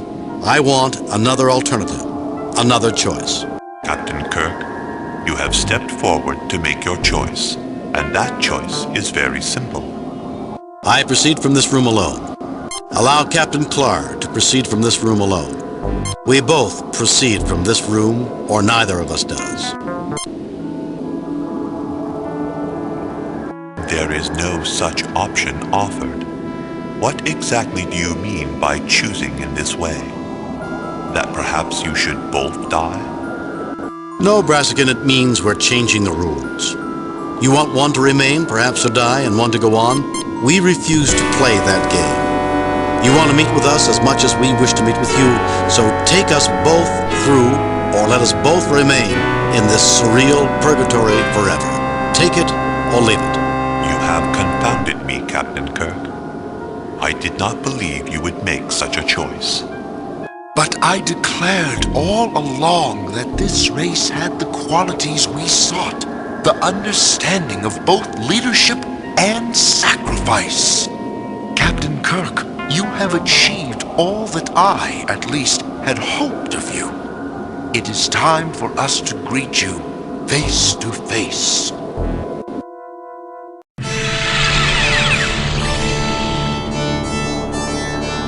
Greetings. We look forward to a long and fruitful relationship with both your peoples. Your starships will be welcome here on any peaceful mission. I am pleased to meet you face to face as well. However, I want my crew back. Of course, Captain. You're all right, all of you? You were treated well? We are unharmed, Captain. We engaged in enlightening discussions with the Brassicans. They felt it necessary to isolate themselves so long ago because of interstellar disputes between them. Later, Spock. Right now, I'm glad you're okay. Indeed, Captain. We are well. But they couldn't be sure we would pass all their tests. Brassican, how do you explain that? Some of us could not restrain our desire to learn. It seemed worth the risk, and has proved so. I believe the Federation and the Brassica will have a long and fascinating future together. Although my associate, Septhi, has great misgivings about breaking our isolation, others of us have high hopes. You are star-eyed. You imagine that no difficulties lie ahead. However, all conditions have been met, and so I also welcome you, Captain Kirk. Thank you. Septhi, is it? Yes, and our moderator, leader to you, is Zenti. Zenti, Aha, and Septhi. I hope to show you've made the right decision. Speaking for the Klingon Empire, I too look forward to the relationship between all peoples. You surprise me, Kirk. Perhaps one day we will even trust you. We'll just have to see, won't we? Captains, feel free to look around while we summon your two ships to these coordinates. Captain Kirk, I have something interesting to show you over here. Come with me.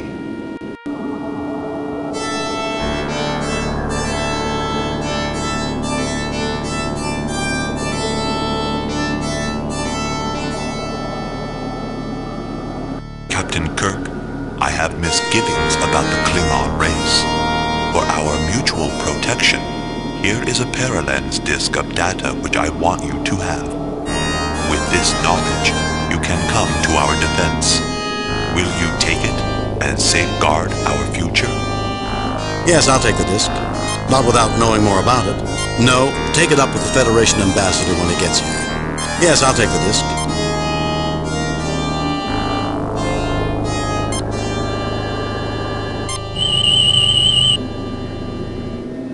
This disk is a tight lattice carbon construct, an industrial-grade diamond.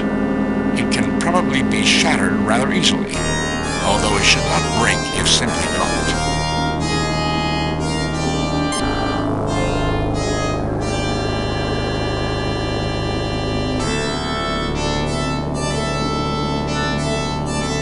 What's this, Kirk?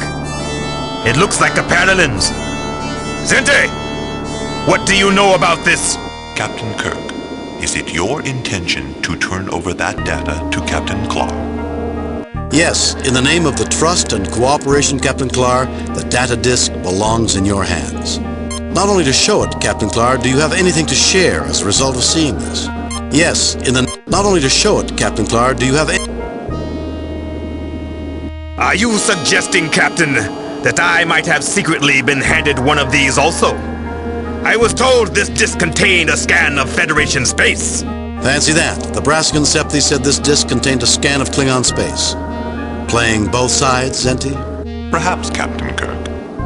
Or perhaps this is our final test. What if those discs contain scans of your home space, respectively? Or our finest technologies? Give us a reader console to examine the data. Even if you had a reader console, which of you would be the one to use it? You must decide what to do without the knowledge. Klar, give me your disc, and I'll give you this one. Klar, let's give both discs back. Klar, smash yours, and then I'll smash this one. Keep both discs, Klar. I rely on your honor to break them both. Give them both to me, Klar. Trust me to do what is right. Klar, give me your... Klar, give them both to me. Keep both discs, Klar. I rely on your honor to break them both. Trust brings trust, Kirk. You have won our respect, Captain. Both of you. Those discs were blank and no scans existed. This was truly the final test. I am greatly reassured about our intersecting futures. I doubt we have seen the last Brascan test, Zente. Seems to be your nature. The Klingons will do well. Now I think it is time for us to go. Let me leave you with this. Individuals among us act as individuals, for good and for ill. But overall, the different races of the Federation are joined in a mutual respect that overcomes differences. I think you will be pleased with this. I think I can already see that, Captain Kirk. Farewell.